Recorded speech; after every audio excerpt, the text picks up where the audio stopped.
Hello and welcome back to another episode of Podcast 572. As always, I'm your host, Kyle. I'm joined by my two friends, Dan and Matt. It's been a pretty big 2 weeks. We'll get into it later in the show, but we finally got the Sony State of Play. That was rumored for a while. The thing about it was it literally was like an afterthought announcement where it was like May 29th. Hey, it's tomorrow. That's how they do them now. And it is. I mean, and Nintendo's famous for that. Like Nintendo is famous for that. Like Microsoft seems like the only ones where they like plant their flag super far in advance. Like we're doing it this day at this time. Yeah, but how well is that working out for them? Well, we'll find out. We're going to find out. Find out again. We'll be able to talk about that the next time we record. So it's kind of nice. We have a break in between the two. So yeah, I prefer that. I prefer that too, rather than like the same day. Then you have to talk about all of that stuff at once. So it becomes a mess. There's time for it to breathe at least. And at some point too, like I would assume we'll get an announcement for a Nintendo one as well in the next soon. Like couple weeks. Of course, yeah. So, but we go ahead and kick off with what we've been playing. As always, I will go ahead and start. I've played some more Dave the Diver. I probably put probably close to 10 hours into that game now. Fantastic game. Like, you haven't even touched the start. I know I haven't. Like that's the thing. Like let me put it this way. I just unlocked the ability to hire my first staff, which is very helpful. I've unlocked the first like little secret area that has like these underwater people. So I have that. Sure. I helped some dolphins escape from some poachers. That was pretty cool. It's just the thing about that, and like I said before, is like that game has a fantastic like carrot on the stick mentality to it, where it just keeps giving you something a little bit more to just keep going, and it's executed perfectly. So it just keeps you wanting to play more and more and more of it. I also love, even though now I'm starting to see repeats of them, I love the little cinematics, especially with the dude that runs the sushi place. My favorite one is the one where he's sharpening the sword and the little flower comes down, cuts, and then it cuts to a fish behind him in the tank that just looks like fucking destroyed. Like show his eyes, he's just shaking. Like fantastic. So that continues to just be a great game that I kind of play in between other stuff. Like I've also put a lot more time into Supermarket Simulator. Not much more I have to say there. It's just me rearranging my store. We can talk about the big, I guess this probably would be the biggest release of the last 2 weeks, even though I wouldn't say it, in my opinion, I don't think it's that big of a release. Let me put it this way. It hit number 23 in the top like 30 Xbox digital releases for the week that it came out, which is Hellblade 2. I've played Hellblade 2. So I've only played it once. I streamed the first 90-ish plus minutes. I'm already halfway done with the game. Isn't that about how long like the first one was though? The first one was, from what I've read, the first one was actually a little longer. It was like 8 hours. This one is only about 5 to 6. So apparently what I read is that the next chapter I'm on is the longest chapter. Okay. But it's also the one that is the most walking simulator. Okay. So, and I will say like this game is even more stripped down than the original. The combat, there's less to do with the combat, and it is like a walking simulator. So for all those people out there that shit on Death Stranding for years being a walking simulator, you need to go play this and check what a walking simulator is. This game, like for me, it perfectly shows you what the problems are. If I could point to one game and say this is all the problems with current Microsoft and how they market their games, how their games come out, Hellblade 2 is the perfect example of what's wrong with Microsoft right now. They're not promoting this game really. They're not marketing it at all. when you actually play the game, it's just a disappointment. And it's weird too, because remember when they first announced it, they were like, "We're making Hellblade 2. Like this is a big thing." And I'll go back to it. Yeah. Popular. It was, and the thing was, it was extremely popular. Then they bought Ninja Theory, and they put them right to work on a sequel. They announced the Series X back in 2019 at the Game Awards as a system, and this was the one and only game they showed. Right. And then we've waited. This game has been in development for almost 7 years. We knew about it for about 5. And all they did, like all the time was spent on making this game look as pretty as possible, because it's an Unreal 5 game. So, and it looks incredible visually. It's probably the most impressive visual game you'll ever play up to this point. But everything else about it is just disappointing. Like everything about it, the combat, like in the original game, you would fight multiple people at the same time. In this game, you only fight one-on-one. And every single battle is kind of like a cinematic moment. Oh, okay. And it's very easy to pick up on, like, okay, there's a visual cue for when I need to block. Here's a visual cue for when I need to attack, kind of a thing. But it's really basic. It's fairly assist heavy because they care more about you experiencing the story than actually playing the game. Yeah, I hesitate to even call it a game. I think it's just a cinematic experience. Right. That's what I would call it. It reminds me of, remember maybe a year ago, 2 years ago, they put out that Matrix demo. Oh, that was the UB. That's what this is to me. Just a longer Matrix demo. That's how it feels to me. It doesn't feel like a video game. So I find it incredibly disappointing. I'm also not the audience for this game. Like, I didn't care for the first one that much, but like that felt more like a game than this. So it's very disappointing. So I have yet to finish it. I actually installed it on my Xbox, and I thought, well, I'll play the other half on Xbox, even though it runs at 30 frames, because I want to see what it looks like on an OLED TV. So I'm going to do that. The other game, big step. I opened 2 games this past 2 weeks. Wow. I ripped open 2 games. The first one I'll point this out right away before I start talking about it. I paid $8 for it. Right. It's an important. That is Alone in the Dark. It's important. It's important to note I paid $8 for this game, because after playing, I have played half of it, and when I say half of its story, that's 2 hours. The game is about 4 hours long. I'm already on chapter 3 of 4. It is very disappointing in that regard, but it, like, visually, it also looks great. There's no problems really with performance or anything like that. It runs, at a nice solid 60 frames. The voice acting is really good. You have David Harbour. You have that, what's her name? Like Jodie Comer or something. Yeah. Okay. So you have those 2 actors that are prominent actors in the roles, and they do a good job. I like the setting of it, but it's basically boils down to just nothing but puzzle after puzzle. I've done so many puzzles. What's an example of like a puzzle? Okay, there's a lot of puzzles in this game that revolve around picking up like pieces of a clock, putting them into a big grandfather clock, and then manipulating them to make a picture. Okay, so it's like Resident Evil style puzzles. Resident Evil style puzzles, but I'd say dumber. Okay. So, and then you have other ones, but almost every single puzzle in this game has you manipulating some sort of picture, is what I would say. Okay. That's like the standard. Or it's like, go explore until you find this key to open this door. And then the whole thing basically takes place inside this mansion, but then there are points where your character will get knocked out and be put in like what I assume is a dream world where something's going on. There is an enemy type in the game that you fight. I call it a swamp thing monster because that's what it looks like. I'm sure at some point they're going to explain what the point of the monsters are, or where they came from. There's been no explanation yet, so I don't know. That's why I call them swamp thing monsters. It's just, again, I look at it and go, man, for $8, I can't really complain, but I wouldn't pay more than $8 for it. So, and it's a shame because I really like David Harbour. I think he does a good job with what he's given here, but he's not given very much. So, the other game I opened and actually played a little bit of this with Matt this week, Dying Light 2. Because you would text me the other day, said you were going to start playing Dying Light 2. I was like, you know what? I have that. Yeah. I should open my copy. We should try it out. I had played years ago. I think we had played a little bit of Dying Light, Dan, the first one, because didn't they give it to us? Yes. Okay.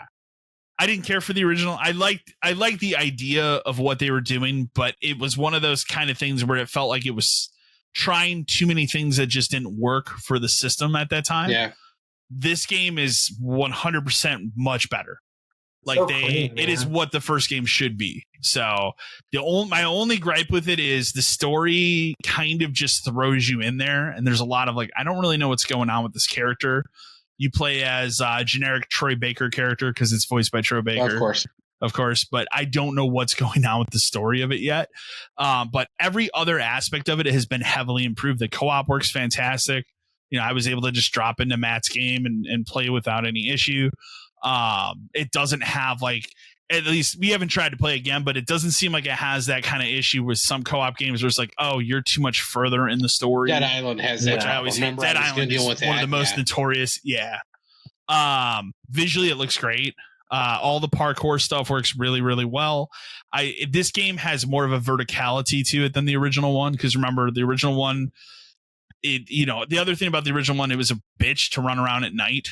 It feels terrible. Like in this game, they do a thing in this game. I think it's incredibly stupid, but I get why they put it in the game. Is the zombies in this game are affected by UV light? Like they can't move around UV, isn't it? If it is, maybe it's later in the game. Okay. No, the first one they do the same thing too. They do the same thing. Okay. Yeah. I don't like plausible. It seems implausible, but it works. And nighttime in this game doesn't feel like so much of a bitch as it did in the first game, where it's like, this is just not fun. It feels a lot. I will say this though, from when we played the last, I've been playing more of it. Okay. And nighttime has gotten a little more challenging. A little harder. The benefit though is there are like UV camps kind of everywhere. Okay. So like if you go out at night, you have to be really stealthy about it, because the moment one of those zombie type things makes a noise, the big motherfuckers start charging at you. And like the chase ensues. But the benefit is like you can lose them in a chase. You don't necessarily have to go to the UV light. The only thing is you have to be quicker than they are, and like you have to do more parkour than they can handle. But like they chase you down. Like it's but it from the first Dying Light to this one, going out at night is a lot more fun than the first one, because like you said, the first one doesn't feel as fluid with their parkour. Yeah. Which kind of makes it more challenging to run away from these things because you can't like jump as smoothly. But this one, man, like it feels like Mirror's Edge parkour wise, which is what it should feel like. So yeah, I was very happy when I opened it. Like I just started like going into it. I was like, dang, like this, I would have played more of the first one if it was like this one. Exactly. Yeah. And that was my takeaway from playing it too, is like, boy, if the first one was like this, I would have played a lot more of it. Yeah, for sure.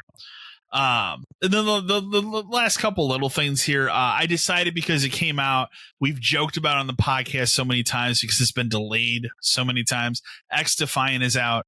Yeah. I decided, well, I should try it, play a match of it. I downloaded it. I played on the Xbox. I played one match. I like mechanically, I think it plays really well. It feels very much like Call of Duty, very snappy.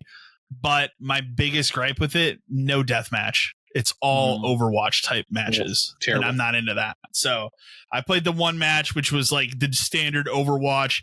One team's pushing this object to the other end of the map. And I just was like, I'm done. And I deleted that. So if it had a deathmatch, I probably would have played a couple more matches, because it has the Call of Duty feel, which I was looking for. And then I thought, well, and we'll get to it later, but I'll be probably playing Call of Duty later this year. So that's fine. And then Dan, you and I returned to Outriders. It's been like almost 2 years. It's been like 2 years. Yeah. The DLC. I've had the DLC for a while, but I think it was on sale again recently. Yeah. At the right appropriate price. So we went back. I don't know. I still like Outriders a lot. There's a lot of cool things going on in that game. So yeah, Outriders, I think, is a really good B-level game. Yeah, it's still if you're fun. looking for that kind of thing. It's not a AAA game. It's not trying to be a AAA game. No, it does get kind of repetitive, because it's one of those games, kind of like Gears, where you walk into that room and you can tell a fight's going to break out.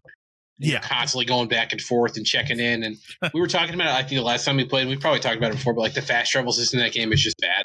It's bad because you have to go to a place, and it just doesn't make any sense. But I just want to get it like off the books kind of a thing because we're close to the end. Close, and we're pretty leveled up at this point. Where I'm curious what the content adds to it. I think it's supposed to be like raid type stuff where you're just kind of doing end game content over and over again in hopes that you get better weapons with higher numbers and all that stuff. I mean, you know, the weapons I have, I don't know, like we were talking about too, it's like I have no idea where this gun I have now came from because I don't remember it, but it's a weird like high level thing that shoots tornadoes. The game is so fucking strange. This is pretty good. But yeah, it's pretty good. Like I'm having fun with it again, but I just kind of want to get it. I've had it installed on my system for 2 years just in case we ever went back. So I want to get it. I want to get it like off my system and gone, kind of a thing. Yeah, it's kind of funny. But yeah, that wraps up what I've been playing. I'll kick it over to you, Dan. Yeah, so I mean, really, a lot of the same old stuff. But I started one new game, and I started it because it was the Plus game. I started playing Tunic.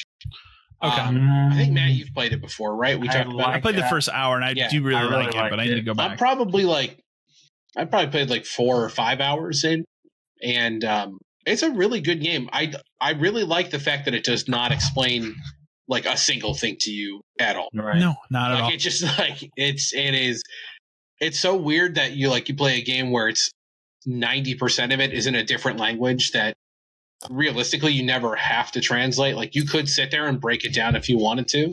You could.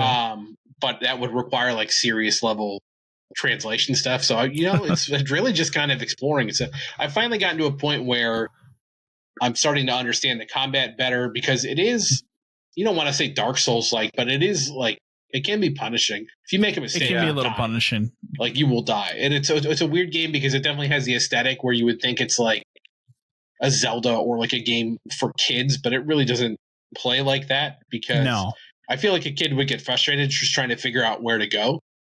Because I managed to get the sword and do like the East Tower and stuff pretty easy. But then after that point, it's like, well, how do you even get over to the Western side? And it turns out that you have to there's 5 other steps in between to even be able to get there. And there's hidden passages you need to find and items you need to get and all this other stuff where to unlock even the ability to see in the next place that you go to. The game has really good ambient music too. It's weird really because it is a very like chill, stressful game at the same time. Yeah, like it's chill, but it's also stressful. Because you'll come up on like a group of enemies and you kind of have to think because some of them have range. Some of them are big dudes where you have to get around the back. Every now and then you wander in against like just like a random boss like level character that you have to like deal with and the turret things where you have to find the shield first. But to get the shield, you have to get the key, and to get the key, you have to kill this guy who can kill you in one hit. So you have to figure out how you're going to do that. And I'm having a blast with it though because it is really just it feels like an old game. It almost feels like an old Nintendo game. It does. Just trying to figure everything out, and it really does have that. Yeah, and it's nice. It's refreshing to play something that like explicitly does not hold your hand like at all.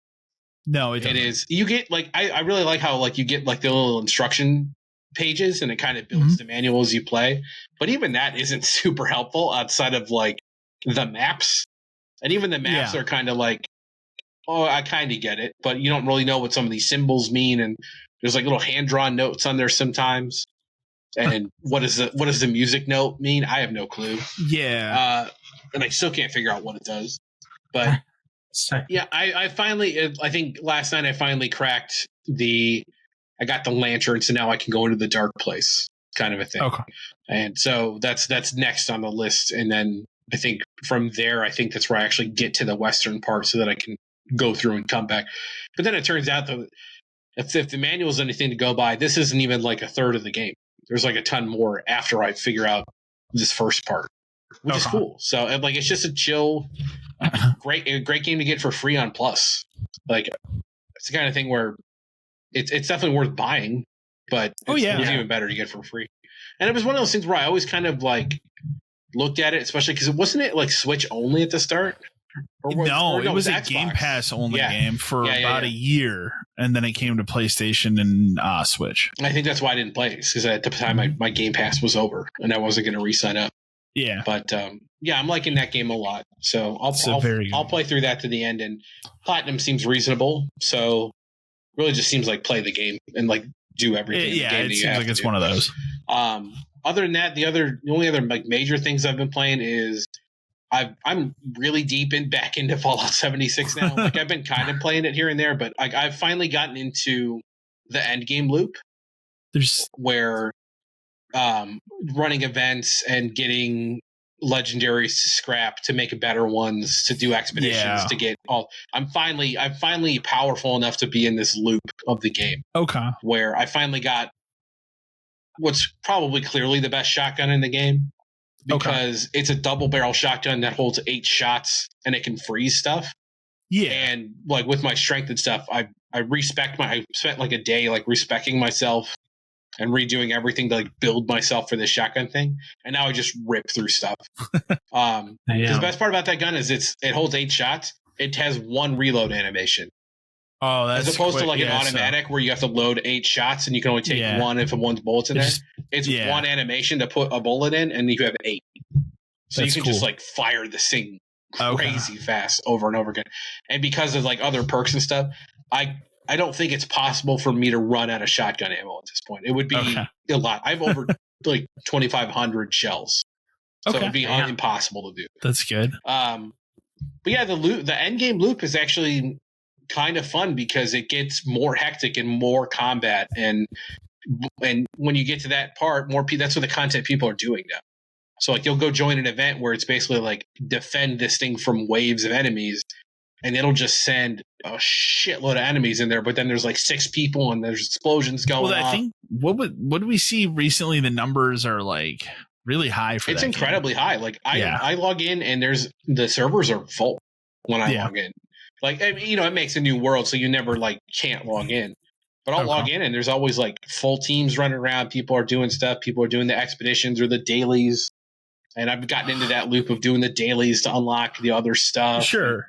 Yes, that game is fun. It's just, and now that I'm powerful enough, I can rip through the rest of like the story content I had left over. And I finally started like the Atlantic City stuff, so I'm going through doing those quests. And some of those are a little different than others. This one I had to do now. At one point, I had to pretend to be a clown on stage and tell jokes. Okay. And then I had to throw pies at other clowns. And then as it progresses, eventually, like you get found out that you're not this clown. So that just becomes you murder a shitload of clowns in this place. It's like they're chasing you down the hall. And they'll have like weird, creepy masks and stuff. So like, if you hate clowns, these things suck. But you get to shotgun them in the face. So it's kind of fun at that point. That's good. Yeah. And so like the whole thing is built on like mobsters and of course drugs and all this kind of stuff. So you have to go do random quests for the mob. It's good content. There's not enough. It's nowhere near as big as like a space as obviously what you can run around in. You kind of pick an area and go back and forth. But it's still cool because it's a new area to go to, and it's just like it feels like a whole different place. And then I saw something either today or yesterday where it was like a leaked thing about more content coming and like a new. Like season and all that stuff. I think it's either going to be shown probably at the Microsoft event. Oh, I would show that whatever was leaked. Because I think it's supposed to come at the end of this year. So this game is like, and IGN even did like a re-review of it. I think they did not too long ago. They only gave it a 7, which I think is a little low. Just because if you think about this from like a No Man's Sky perspective, it is not the game it was when. That they sold you in the beginning. I don't usually put it in here, but they in the news, but they just are putting out another update for No Man's Sky. Yeah, and it's supposed to be like super fucking dark and weird. That game lives on. It's crazy.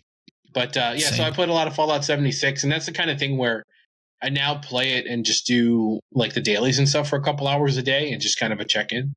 Yeah. And then other than that, just more Rogue Galaxy. I'm on like chapter 5. I forgot how much of a bitch that game is because it's weird to say it, but like dying is almost like a mechanic in this game. It's like a typical PS2 era JRPG. Pretty much. Like, but like people you're going to die in battle over and over and over again. Yeah. It's for some reason, that's just how the game is like designed because reviving items are pretty plentiful and they're pretty good. So like it'll always bring somebody back to at least like 50%. So you kind of like let people die to bring them back.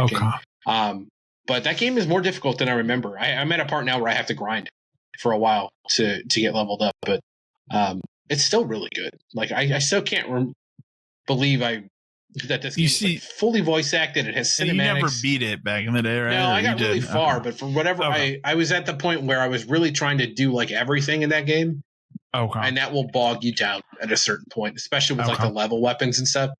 So I must have just got to a point where I was just like, so you're saying probably not a platinum for this one? No, the platinum seems reasonable. It's not. In the PS2 days, to me, everything meant get every weapon, get all this other stuff. It's not a Star Ocean, The Last Hope situation. It's not random. It's not randomly based battle trophy bullshit.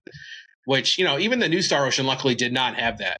It's not a requirement to platinum the new one. Okay. The only requirement to the platinum the new one that's kind of a pain in the ass is you have to beat the game twice. Because you have to play as him and her, which makes sense. But I still need to do another run of that game to finish it. And maybe I will. But I want to do the 2D one first anyway. But, other than that, more baseball. No Forspoken. No, I'm on Forspoken break. Forspoken break. Maybe I don't know. Maybe I'll play some. Can only take so much. That game just it's so bad. I think there are times where why I'm not playing it right now, because I had to take the disc out to play Outriders. Oh, okay. So now that the disc is out of the machine, maybe it doesn't go back in. That's a good excuse. Yeah, there you go. That's a good excuse of like, I don't want to get up and put that in. Yeah, I don't want to put that. It's all the way over there. But that's it for me. Yeah, how about you, Matt? I went ahead and started playing some WWE 2K24. Appreciate you, sir. It's good. It's clean. I haven't played. Is it better than the last year's?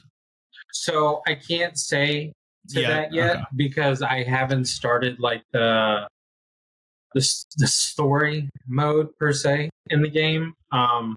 I haven't even cracked the GM mode. I wanted to just play a bunch of exhibition to just make sure like the feeling is still there compared to the last one. And it plays like the last one did. So if you know the controls, it's good. I think the characters look a lot cleaner in this one. Okay.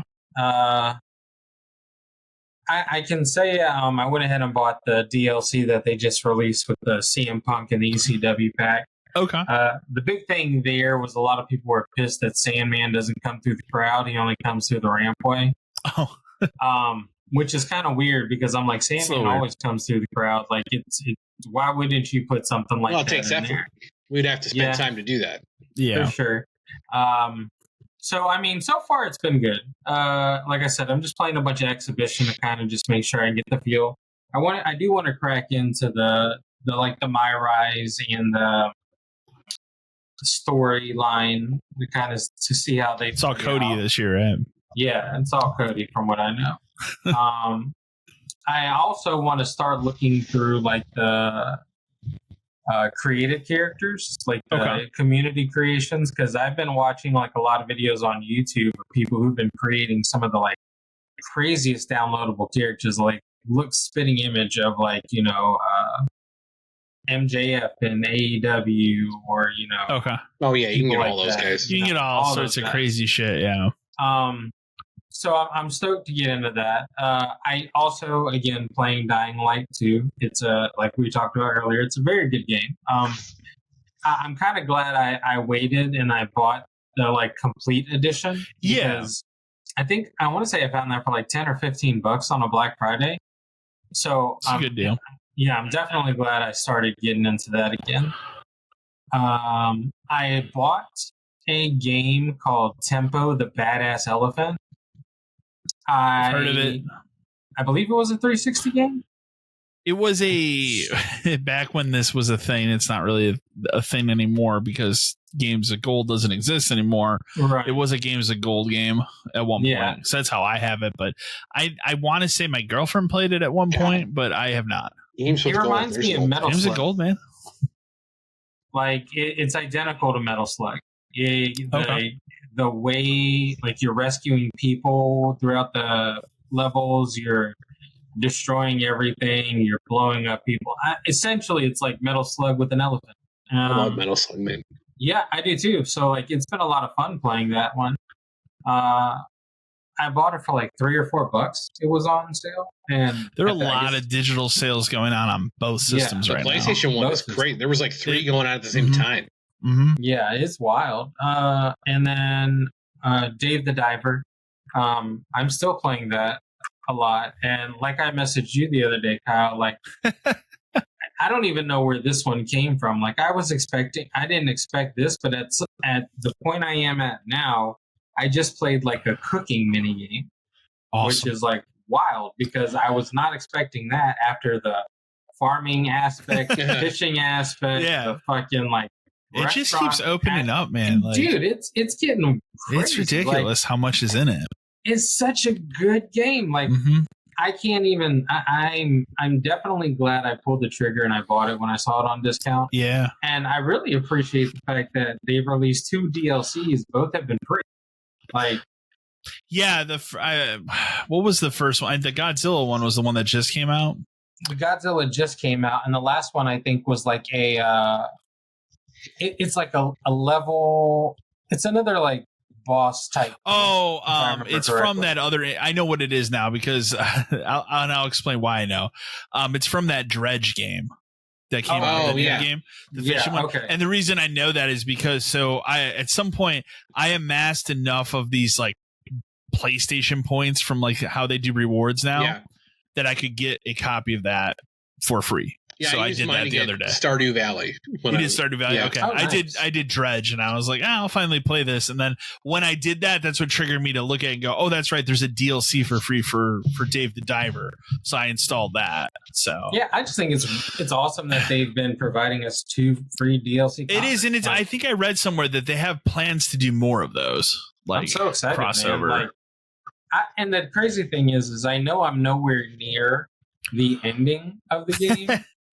I get more excited while I'm playing it because I'm not sure what else they can put in it. Yeah. But I'm kind of more like, I can't wait to continue going and to see what else we're putting in it. Because once you get to the farming of the fish, there's like 9 like squares to farm fish. And the crazy thing is I'm only 2 squares in to that. So I don't even know what else is opening up. Like, I don't know what else they're doing. I don't know what else is necessarily happening, but whatever it is like really exciting. So hopefully I can get through more of it this week and be able to talk, I guess, more about it and kind of go from there. But that's all I've been working with. Well, we can kick it over to the hot news. I have 2 emails to read for our first, big. I moved it to the top. We'll talk about the state of play first because that's the biggest thing of the week. But I'm going to read the emails first because they both set the tone of this. There's definitely a tone. There's a tone. There definitely. First email we have comes to us from Brad from Cincinnati, Ohio. Hi, guys. Was that the worst PlayStation showcase we've gotten this generation? This literally could have been a blog post. They spent 11 minutes on an Overwatch clone that I can't see anyone bothering with unless it's either free to play on the console or launches into Plus Essential. Where are the games we want? Where are the big, huge AAA video games this brand is known for? It just seems more and more PlayStation is hellbent on phoning in the rest of this generation. So disappointing. And then we have a follow-up one, which I love even more, because this was something that I didn't think about right away after the conference ended. It was like maybe an hour later. I was like, wait a minute. Steve from Columbus, Georgia. Hi, guys. Quick question. There was literally no mention, no showing, nothing regarding a PS5 Pro at the showcase. At this point, does it seem like this thing might just be a rumor and those kits are just turn out to be PS6 kits? It really seems at this point there is certainly no reason to release a PS5 Pro system. So we can get into it. There was Sony dropped a state of play. I'd like to point out in the video I put out today, this is their big showcase for the year. This would be their biggest, like they might do another state of play in the fall. Yeah. This will be the biggest probably of the year. Cause it sets the tone for the rest of the year. They're showing stuff that's coming out later this year. So, it was bad. like very bad. I just like I watched the whole thing and at the end when it was over, just like, I mean, what is there? I don't get it. It started, and like the first email says, it started with 11. I counted 12 because I actually watched the time. I counted 12, but it started with 12 minutes devoted to a free-to-play game. It didn't start with that. It started with we don't know yet. It started with one of the CEO guys. Yeah, true. Not both of them, because they both can't be bothered to make an appearance for this. Yes. Right. You know, the first one when they're both in charge. For him to be like, hey, what's up? Check out this game. Like, that's basically all he said. He came out and he made a big deal about how, you know, hey, 2 years ago we bought Firewalk Studios, and this is that Concord game they've been working on. Now, to be fair, before the conference started, I knew that this was a multiplayer game. Well, and this guy wasn't even one of the CEOs. This is the other guy who's like the games guy. Okay. Remember? Because he worked at either worked at Gorilla or one of the other ones. I forget what his name was. Okay. But like neither one of them could be bothered to show up for this thing. Because I knew going into this that Concord is a multiplayer game. Most people didn't remember, and so they started it with a cinematic trailer that introduces you to these characters that went on for like I looked at it felt like 5 minutes. It was only 3. It felt like 5 minutes because it just kept going. And the first thing I said to myself when they got to the gameplay was, how much time and money are we spending as a studio on these weekly cinematics for this game that nobody's going to watch? Nobody's going to give a fuck about. The real problem with this game is the entire thing was a bait and switch. Yeah. Because remember they showed like that brief like inside a spaceship thing last year, right? And it was like Concord. And I was like, oh man, that could be interesting because it looks good. Like it graphically looks really good. Mm-hmm. And then they start with this cinematic. And the cinematic, while it's like overly campy and it's clearly ripping off Guardians of the Galaxy in every possible way it can. Very much. It at least sets it up as like, is this a multiplayer heist game? Like some kind of thing where like you go do missions to steal shit and there's like other groups that are coming after you to do it. Like, can I play as any one of these people? Is it co-op? Is it whatever? It could have been so many things. And the first words out of that dude's mouth are, it's a first-person shooter 5v5. When he finished saying 5v5, I was gone. I'm out. It's just Overwatch. I'm just done. Because it's just Overwatch again. With what the hell? They'll add characters to it. Right. Well, they already have a ton. Remember, they showed like the 15. I showed it. But like, what the hell? This is the entire thing is just Overwatch, and it's Overwatch, like you said, it's Overwatch to the point where we're gonna waste our time making character cinematics that we're gonna release every week. And like those cinematics visually were very impressive. Yes. So that's why I'm like, again, how much money is being devoted to just that portion of this game? Who actually gives a shit about the backstory of characters in an Overwatch game? Nobody. Right. Nobody. Overwatch tried, and I think to some extent, the first Overwatch game in the beginning succeeded in this because it was its first of its kind. And like there was a universe and there was a story and there was all this stuff. Yeah. But we're on Overwatch number 5 or 6 at this point. At this point, I'm just, with how many times it's been rebranded. Done, dude. I'm just done. Yeah. It's not interesting. They start talking about how we really dove into the mechanics of the game and we made no one cares. Nobody cares. All you did was played a lot of Overwatch and then said, we can do that. Well, aren't these Destiny guys too? I think there were some people from Bungie. Destiny guys. Yeah. The thing about it is, the thing is, like, again, you have to assume at the very least, this game launches on PC as well. Because if it is just PS5, it's even more dead in the water. Because then the second question becomes, and they did not explain this at all at the showcase, is this a free-to-play game for PlayStation? Is this a game that you have to spend money on?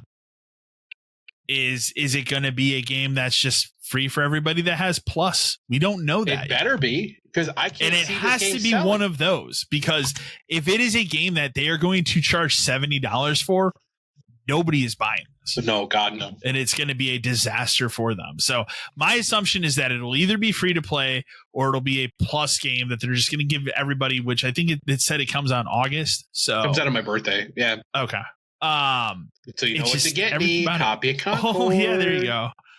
And this is how they started this stupid showcase with this game. 12 minutes. 12 minutes were devoted to this game. Like, it's insane to me how much time we spent. And again, this was 35-minute total showcase. A third of this thing is a game that not like it comes out in 3 months, and it's just like, hey, it's Overwatch. Wow. So they transitioned from this to God of War Ragnarok coming out on PC in September. We already knew that was happening. Right. We'll put a pin in God of War because it's going to come up later in the news. But it's coming to PC later this year. Again, here's my gripe with that announcement here, okay?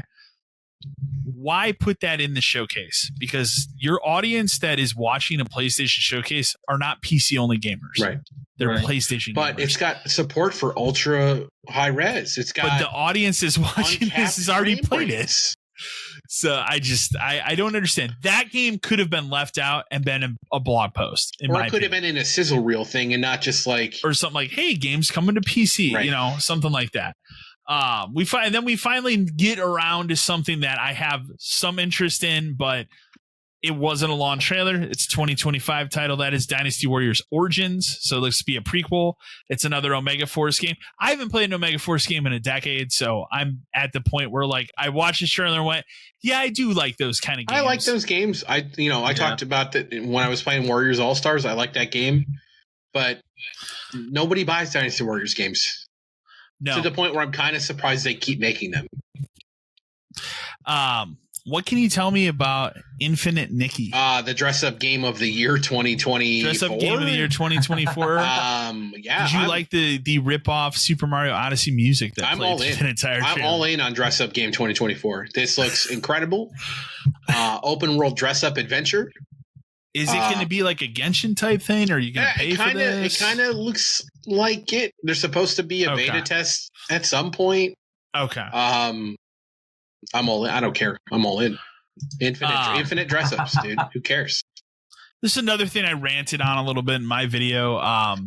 Where Winds Meet, which is another samurai game.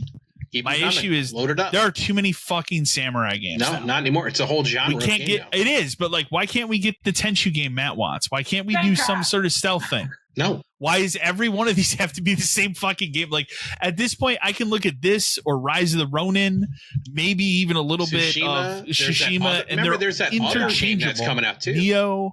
There's another one too. Wasn't there one that they talked about last time that was like? I remember the trailer being very red. You're right. I don't remember. It's like red. There were a lot of red flowers and stuff, but that's just another one.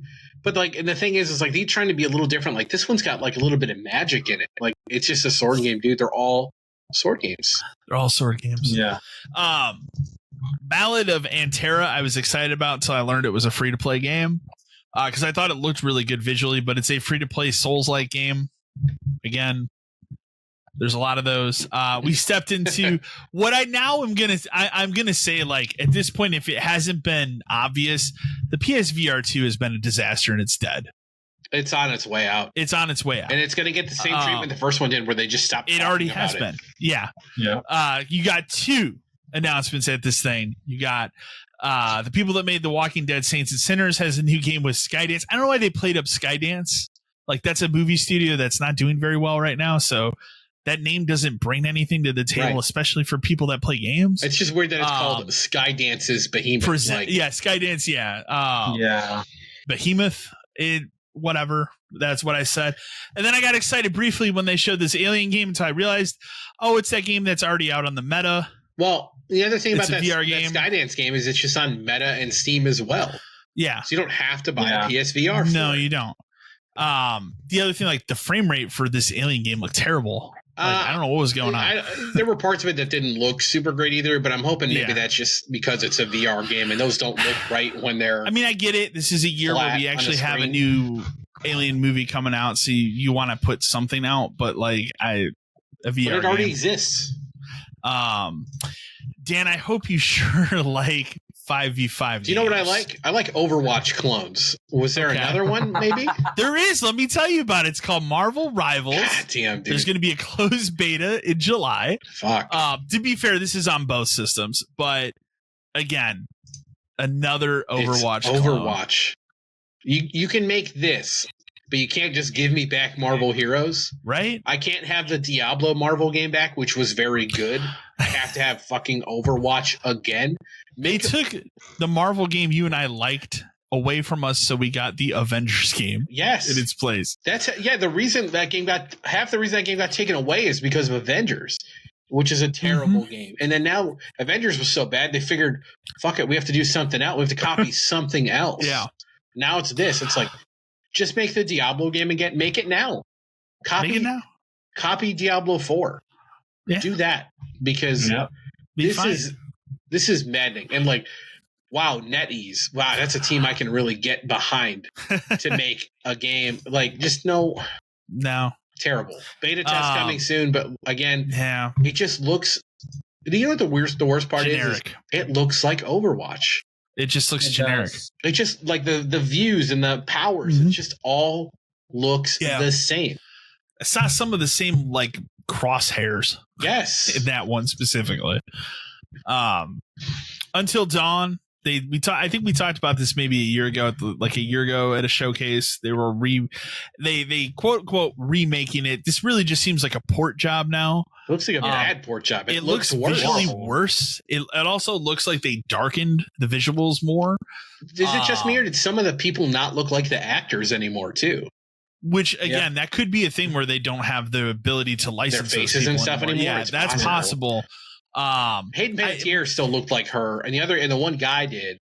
And Rami Malek did. The other girl did not look the same to me. So that might be a change as well. But my thing about this, like, you can just play Until Dawn backwards compatible PS4 and you'll be fine. The other thing about this would be maybe put it on PS5, but do something different with it. What is the price on this? 2 new endings or some shit. It could have been anything. Yeah. What do you think the price is on this? Do you think they charge full price for this? If they charge full price, that's a miscarriage of justice. I agree. It is terrible. Yes. That game should be 40, 50 at the most. I think it'll probably be 50, right? I think 50 is the new 40 in terms of how everything's shifted, but it can't be $70. No. Dear God, if it's 70, don't buy it. Because you know what? Because it'll go on sale and it'll be 40 at some point. Yes, absolutely. Just no. Path of Exile 2 is heading to PlayStation early access at the end of this year, which is cool. I actually want to get into that. I played a little bit of the original Path of Exile. I thought it was pretty cool. One out of 2 games I'm actually interested in so far, and the other one's a fucking dress up game. So like this tells you what this thing is like. But hey, we finally did it after a year and a half. Did we? We finally got Silent Hill 2 Remake to show its face again, with now a release date of October 8th. But somehow it looks visually worse than it did a year and a half ago when we saw it. It doesn't look great. And not even getting into the whole controversy with the face thing. My thing about this, and I said it in the video that I put out earlier today too, is like, remember when Capcom said, hey, we're going to remake Resident Evil 2, and they didn't talk about it for 3 years. And every E3, where's Resident Evil 2? Where's Resident Evil 2? And then they finally showed it, and it was jaw-dropping how good that game looked. This, to me, just every time I've seen it, and now even more so, it's meh. Yeah. When I look at it, it doesn't. And I know, like, the aesthetic of the Silent Hill games, especially too, it's very gray. It's very drab already. Obviously, there's, the fog is a big element of Silent Hill, but for something about this just doesn't click. Even in this trailer, I will say the combat looks better than it did a year and a half ago. So they clearly fixed the issues that people had with that. I did watch the extended gameplay of it they put out after this conference. So I will say, it does look good. I will play it. I will review it. But as far as remakes go, I don't know. I'm not super excited. I have some excitement, but I should be a lot more excited about a Silent Hill 2 remake in a franchise we haven't had a new entry in, like a legit, not counting that thing they put out maybe a year ago, since 2012. This is going to kill it again. Do you think it's not going to do very well? I don't think so. Okay. As of right now, I mean, as of that trailer, hype isn't great. And if it turns out to be mediocre at best, that series is dead again. Okay. Do you think it makes the release date? October 8th? That's sooner than you think it is. I think there's I think 3.5 months from now. It is. I think it's possible. If it gets pushed, then I think it gets pushed to like March. Right. But I really hope it does make it because, and we'll talk about this in a minute, but it is one of 2 Sony exclusive games you're getting this year right now, this fall. We then kicked over to what I thought was going to be the last announcement of this conference, which was more footage of Monster Hunter Wilds, which it didn't do anything for me because I'm not a Monster Hunter fan. I don't know. Like you and I, we played a lot of that last one and I really liked it. This one doesn't feel the same to me. No. It seems like it's trying to be more like the Switch ones. Okay. You know what I'm talking about, where those are slightly different? Yeah. I don't know. It didn't do anything for me. But I know there's a huge audience. Those games sell very, very well. It's going to do fine. It's going to sell like crazy. Yeah. But Sony's final announcement this conference, which unfortunately it did leak early in the day. I didn't know this would be the last thing they would show, but we are getting a new full Astro Bot game. Out September 6th. So pretty soon already. And, tail end of summer, we're getting a new Astro Bot game. Looks fantastic. Looks amazing. This was the best thing that was shown at this conference, hands down. Yeah. Not even close. Cannot wait. My only gripe with this is I really hope it's not $70. I really hope it's a budget title. Considering the last one was free, that would be kind of a slap in your face for $70. It would be, but also we're talking about current day Sony. And they don't have anything else. Yeah. They know it'll sell. They know this will sell. But everything, like the music, the different, this one, it looks like there's going to be elements. They have Parappa the Rappa and Kratos. Just all kind. It's gonna be it's gonna be like the last one where it just pulls everything. Here's the one thing that got me, and we'll talk about it in a minute. So in that trailer, at one point they show like him using a PS5 as a spaceship. Yeah. And there was a moment when that was going on where I thought to myself, is this how they backhand announce the PS5 Pro? That would be a all of a sudden idea. He jumps to another ship and it's the PS5 Pro and they're like, coming this fall. And that's what I thought. I thought they were going to say. They could have done same day. I thought what was going to happen was, hey, here's the PS5 Pro, and if you buy it, it comes with this game installed. Yeah. That's what I thought they were going to do. Yeah, but no. All right. Well, let's talk about the fact that it wasn't announced at all. The PS5 Pro? Yeah. So I honestly kind of agree with the email we got. I'm almost in the camp now where, okay, we're on year 4 of this generation of consoles. At this point, most companies are already prepping for their next system. They're very far along with whatever they've developed. Why put out a Pro at this point? Well, money is one. I don't think it, but again, like you have an audience of, there's still, what was the number that came out? Like 150 million that are still playing on PS4. Yeah, there's a lot. So you have to then try and get those people. You're already outselling your competition in terms of Xbox 5-1. 5-1. Right. Nintendo doesn't count. But it's the thing where I still think the kind of thing with the Pro is, and I want to say they've done stuff like this in the past where they could announce it like a month before it comes out. Like, I don't think it needs to be in a show like this. I think it's its own thing. You think they have? I think they have their own show. It's a 20-minute thing. They show what some of the top games on PS5 look like running on this thing. Okay. And then, hey, it comes out in a month. Pre-order it today, because companies have done that before. Remember, they have. The Xbox, it was like pre-order today, and we were at work and we're like, oh shit, kind of a thing. But do you think that we saw some rumors where some developers pushed back and said it was unnecessary? Do you think it's possible that maybe Sony said, you know what, maybe we just roll this into PS6? I don't know if it's not powerful enough for what developers want right now. There's nothing yet you roll in from this current thing you're working on to 6. 6 becomes its own thing and you're starting over. Yeah. Because Yeah. a 6 isn't going to be, we took a 5 and we upgraded the parts. Yeah. Because a 5 isn't a 4 with upgraded little parts. It's a different machine. And a 4 and a 3 are wildly different, and a 3 and a 2 are wildly different. 2 and 1 are kind of the same. But yeah, a 6 isn't going to be a reworked 5. A 6 is going to be a new machine. So I would say if they're actively working on a Pro, I still think a Pro exists because I still think a 6 is not for years. Because if you have so many people still playing on a 4 that you haven't even got them to a 5, that you're going to release a 6, and we haven't even dropped the price of this one. Like, there's just so many things about the 5 the way it is right now that a 6 for me is like 20, 30 probably, because this system is built to last longer. You think we get a full decade out of these? I think so, because again, they're built to last longer. I mean, I've had nothing but good luck with both of these systems. I haven't had a single problem with my PS5, except for the one time during a weird power outage where like it completely fucking. It's a power outage though. So. Freaked out and I had to rebuild it basically, but that's a power thing. That's different. I just think that you're killing the competition. Switch 2 isn't even out until next year, which is the only thing that might take some of your fire away. Yeah. You haven't even gotten close to meeting your system sales for your last system. Putting out a 6 in like a year or two almost admits that like we didn't do great with the 5.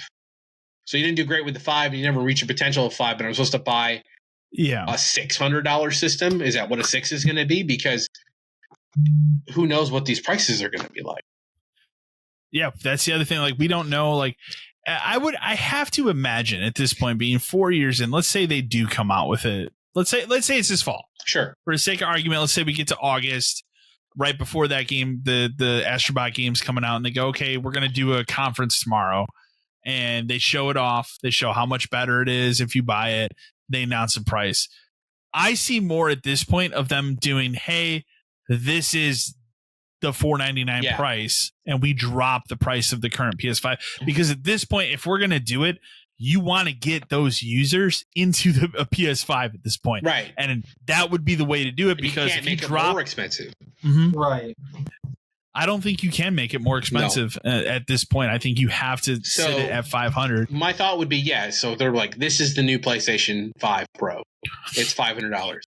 Any existing PS5 stock that's still out there, or what we have coming out, like out of the factory or whatever, through the end of the year and maybe into March, is $400. And, and discless systems are $300. Here's my next question. Do you think that GTA being pushed to fall 2025 affected this? No, that game, all the rumors that we saw, it seemed like that was the game that heavily relied on a PS5 Pro. That game has to work on a PS5, though. It doesn't have a choice. It has to, yeah. It may not be good, but it has to work. I will also argue that GTA 5 is the game that will push a lot of PS4 users to get a PS5. GTA 6. Yeah. Well, it has to be, because it's not going to be on PS4. It can't. There's no way. It would melt your system. Just you watch it melt in front of you. See it catch on fire. Or it just says, I'm sorry. But it would have, but you're not going to, the thing is, you're not going to see any PS5 Pro games only. They'll never do that. They'll never They didn't do that last time. No, and they never will. But I still think it's real. I do think that maybe it doesn't have to come out now. If GTA is the first thing that's really gonna, even though they say that it doesn't matter, then maybe it's a GTA release.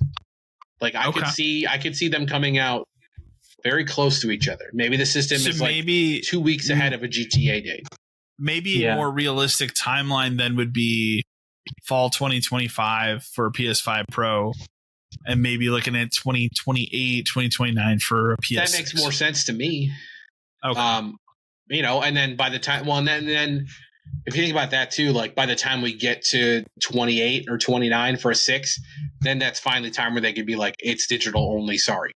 That's far enough out where we're already in the middle of this transition. That I think Sony can do that then. Yeah, because then there's no more even like, it's not a discussion.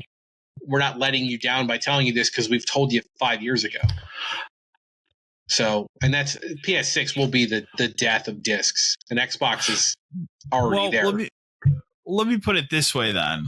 As far as Microsoft goes, which Microsoft obviously has had a pretty rough couple of weeks, everything that we know, everything that we've read and seen, it really seems like they're not going to do a pro-type system at all, and they're just going to put out a new system fall 2026. Do you realistically think at this time we might look at, like, not saying that this would be another 360. I don't think you're ever going to get a 360 generation again, but do you think it would be a 360 like situation where, hey, maybe there's a year of there's an Xbox that's just more powerful than anything else on the market because this is the next generation? If the PS5 Pro existed at the same time, then yes. But we're also at a point now where Microsoft is just putting their shit on PlayStation. And that's the thing. So that's kind of wrecked. It's crazy that there wasn't any of those announcements here, like any Xbox game coming to PlayStation.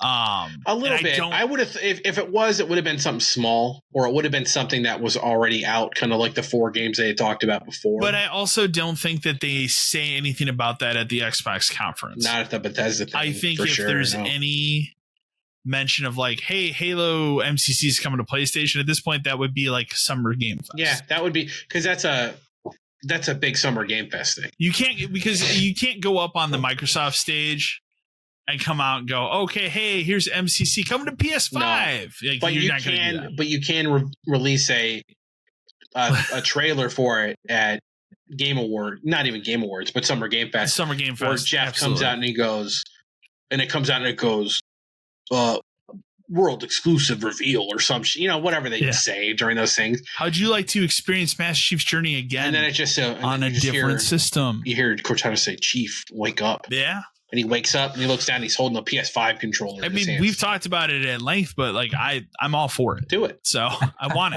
it. Because I want that game to explode again. Right. I think, and again, it would draw people back to the game. The player base immediately shoots back up. Hell yeah. I mean, if the Fallout TV show can bring people to play Fallout 76, releasing Halo Master Chief PS5, on a PlayStation 5 can get people back to playing Halo. And like, honestly, man, I'd probably go back and play Halo. Yeah, absolutely. Halo 1? Even if I could cross play with you on my Xbox, I would still probably buy the PS5 version because, again, to me, it's just such an odd thing. Hey, I'm unlocking trophies. It's cool. It would be so cool to have. It's such a weird thing. I'm excited that most people are at a point in like gaming and just where gaming is at that we're all just okay with this. Like, just do it. Yeah, that's the thing. Like, that's my thing. It's like, for I'm not Xbox mad. people for it to be on PlayStation. Yeah, all multiplayer games are beneficial for Xbox people because you have to assume that crossplay is a must. Like, you don't like if PlayStation, we're going to put it on there. They have to be able to play with, at the very least, Xbox people. Multiplayer is right, but I would think the whole package would be because you want people to be able to play those campaigns, right? Co-op on whatever. PC, Xbox. More people playing Xbox games on other consoles means more people are playing the game. And at this point, that's kind of Microsoft's goal. Right? We've already seen, like, they like looking at that digital top 10 PlayStation list and seeing that they're dominating it. They're killing it. Sea of Thieves killing it. Sea of Thieves is destroying the PlayStation right now. Quad A Skull and Bones. Exactly. So it's... Yeah, I think Summer Game Fest is where you might get one of those. You get the Gears thing too. But again, Gears would make people play it again on Xbox. I would buy Gears for PlayStation. I'm the person this is collection. For. Yeah, just like a collector who just thinks that like these are just oddities now. Yeah. Like, but even though it's becoming the norm, these are odd to see. Halo. Imagine looking at your shelf and just seeing fucking Master Chief Collection in a PlayStation 5 box. It's so weird. But it's a weird great. Thing. Mm-hmm. It's exciting because Microsoft kind of has to do this at this point. They don't really have a choice. Even if this new, the most powerful system on the market comes out in 26, if there's no games, then who gives? It doesn't mean shit. It doesn't. I mean, we learned that this generation. Yes, and you if can have the most powerful system, it doesn't mean a damn thing. Doesn't mean anything. But yeah, that PlayStation conference, I gave it a D as my letter grade for it on my video.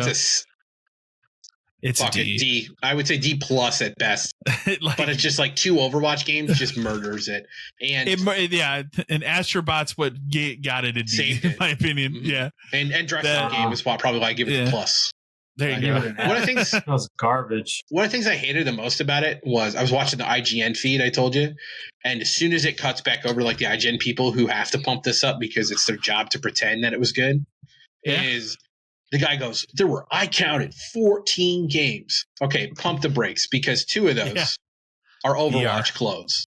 2 of those are VR, and 2 of those are games that already exist, which is God of War and Until Dawn. Mm-hmm. So we're taking 6 off the top. We're down to 8. Yeah. So that means we got Astrobot, Silent Hill, Monster Hunter. Like you had 8 games, dude. Like you had 8. Concord. Like I just can't see a world where Concord catches on. Marvel. You saw the likes versus dislikes on it. The dislike is 83% dislike on that game. Yeah. Wait. And like Marvel could catch on for a small amount of time because it's Marvel. But eventually people get tired. They do. So, yeah, it's just a bummer show. Xbox, the bar was set very low for Bethesda. Like it was. Bethesda just needs to be like Starfield. You know what? It's one thing that they could say that it's on PlayStation is Starfield Game of the Year. And with the DLC something. And then at the bottom it just is like PS5 or something in the corner. You know what I mean? Just or if they do anything like that, what I see happening I don't even think they do that. I don't think they would do that. I think what happens is you get the announcement of, hey, here's a Game of the Year edition of it. And then you get the blog post after where it says also coming to other platforms. Right. So that's not a part of a show. It's just something they put online. As we get off of the state of play, Xbox is apparently creating a unified UI across all platforms, which makes sense as they continue to navigate going to other platforms like PlayStation and everything. And this is kind of along the same lines. We'll get to it later, but like having to have a Microsoft account to play some of those games. Yeah. So imagine a UI where you can see your Xbox Live friends list. Imagine a UI on a PlayStation where you were playing like Sea of Thieves and you can pull up the Xbox Live friends list. Crazy. On your PlayStation. Think about that. I don't know if Sony would let them go that far. I don't know. That's a little far, right? That's a little much. I thought this was interesting. So the Godzilla DLC is now out for Dave the Diver, but it will be delisted in November. So if you have Dave the Diver and want to play that DLC, I would download it now. Hey man, they gave you a heads up at least. They gave you a heads up. How much do you know about the massive fuck up at Sony in this Neil Druckmann story? I kind of read some of it before. Like we made our opinions on that guy very clear in the past, where something's wrong with him. In whatever way. It's not that there's anything wrong with him. It's that he became famous enough. His game took off. He was able to go to Hollywood, turn it into a very successful TV show, and I think he grew too big of a head. That's what I think. But so when the statement came out that the next game they're making is going to redefine modern video games or whatever silly thing it was, I believed it because I'm like, yeah, that totally seems like some dumb thing that guy would say, right? Because he does have his head up his ass. Let's be fair. Like for a lot of these things, I think that guy really does. I think he does think a little too highly of himself, especially because now he's big Hollywood shot. Right. You know, we joke about it all the time. Neil Druckmann presents Neil Druckmann's The Last of Us on HBO, but like that's how I feel on it. It's how it's. It is what it is, though. Yeah. But apparently that was heavily misquoted to the point that Sony actually pulled that interview or requested to have it pulled down. So, which that's a PR nightmare. Well, right. Like that's very bad. But again, the point that I want to make about the story is like when it was said, I believed it. I read that and said, that certainly sounds like something that dude would fucking say. It doesn't sound out of character at all. Not at all. Not at all. No. So I just thought it was a funny story. Doom is heavily rumored. The next Doom is going to be at this Microsoft showcase. Yeah, for sure. Gosh, so it looks like it's going to be a prequel. We kind of originally, I think the code name that was going around was Doom Year Zero. Apparently now we know it's supposedly called Doom: The Dark Ages. Mm-hmm. Sounds like it's going to have more of a medieval theme and like swords and stuff. With swords and stuff, cool. I'm sure there'll be guns too. Maybe he'll be a samurai. Hey, there you go. Maybe he'll be a samurai. I want more Doom. I've been waiting. It's been 4 years since Doom Eternal. It's weird that it's been that long. The only thing I would say that I had against Doom Eternal was calling it Doom Eternal because you put yourself in that stupid corner. So it's kind of like, okay, Doom Eternal, that's a great fucking name for your last game. No, but you know what though? Like, I think Doom as a franchise has that almost like humor tone to it. So you can make the next one be like Doom Forever. Yeah. Like Batman Forever. Doom Always or something. Yeah. It could be something stupid where it just like keeps Final the same Doom. Like theme. Yeah, exactly. It could be Final Doom. They did make a Final Doom. You could fucking say Doom Eternal 2 and nobody would care. No, I'd laugh at it. Yeah, it'd be funny. Be like, wow, I'll play it. Yeah. I don't. I'm hyped for Doom. I look forward to seeing it. I cross fingers. I hope it's a fall title, but I feel like it's probably 2025. Probably. So there was a showcase for some Dragon Quest stuff. No mentions of Dragon Quest 12, although it is still in development amongst all the other Square Enix cancellations. But I think we talked about last week, like, Square Enix is just going to be Final Fantasy Dragon Quest. Final Fantasy Dragon Quest. At this point, that seems that's like what it is. They're finally just realizing maybe that's all we should do. However, the Dragon Quest 3 HD 2D remake apparently is getting very close to being done. They talked about what platforms. Obviously, we know now it's going to be on everything because Square Enix's strategy going forward is, hey, everything's on everything. But do you think this comes out this year? It's got a chance. It's got a chance to come out at the end. But that also might just be like, it's December 14th. Like, they don't necessarily care if it's out by what time. Did you see the hot rumor going around, though, that people think it's not just 3, it's 1, 2, and 3? Really? Which isn't out of the realm of possibility because it's not. They did do that 1, 2, 3 like collection thing for Switch in Japan. It would add a lot more value. I mean, it would add a shitload more value, and I think it would just more Dragon Quest for the people who care. And like the 12 I'm stuff, super pumped for that. Yeah, 12's going to be. It's still a long ways out. I feel like. I think it's still. We waited a long time for 11. 11. Take your time. Right. That's my on that game or Final Fantasies. I always say take your time. So that 10 like offline version in Japan is close, and it just seems like they're not even going to bother for over here, which is sad. It is because sad. I feel like that would be. Especially the one like thing on we don't have. Switch, that would be a killer Switch game. It would. Oh, for sure. It would. But it seems like they just don't care. I alluded to it earlier when we were talking about, but Microsoft has confirmed, and boy, they want you to know that Call of Duty Black Ops 6, which they are calling this game Black Ops 6. It's crazy. Which is ridiculous. I'm actually all for it because I think it's really silly. Yeah, who cares?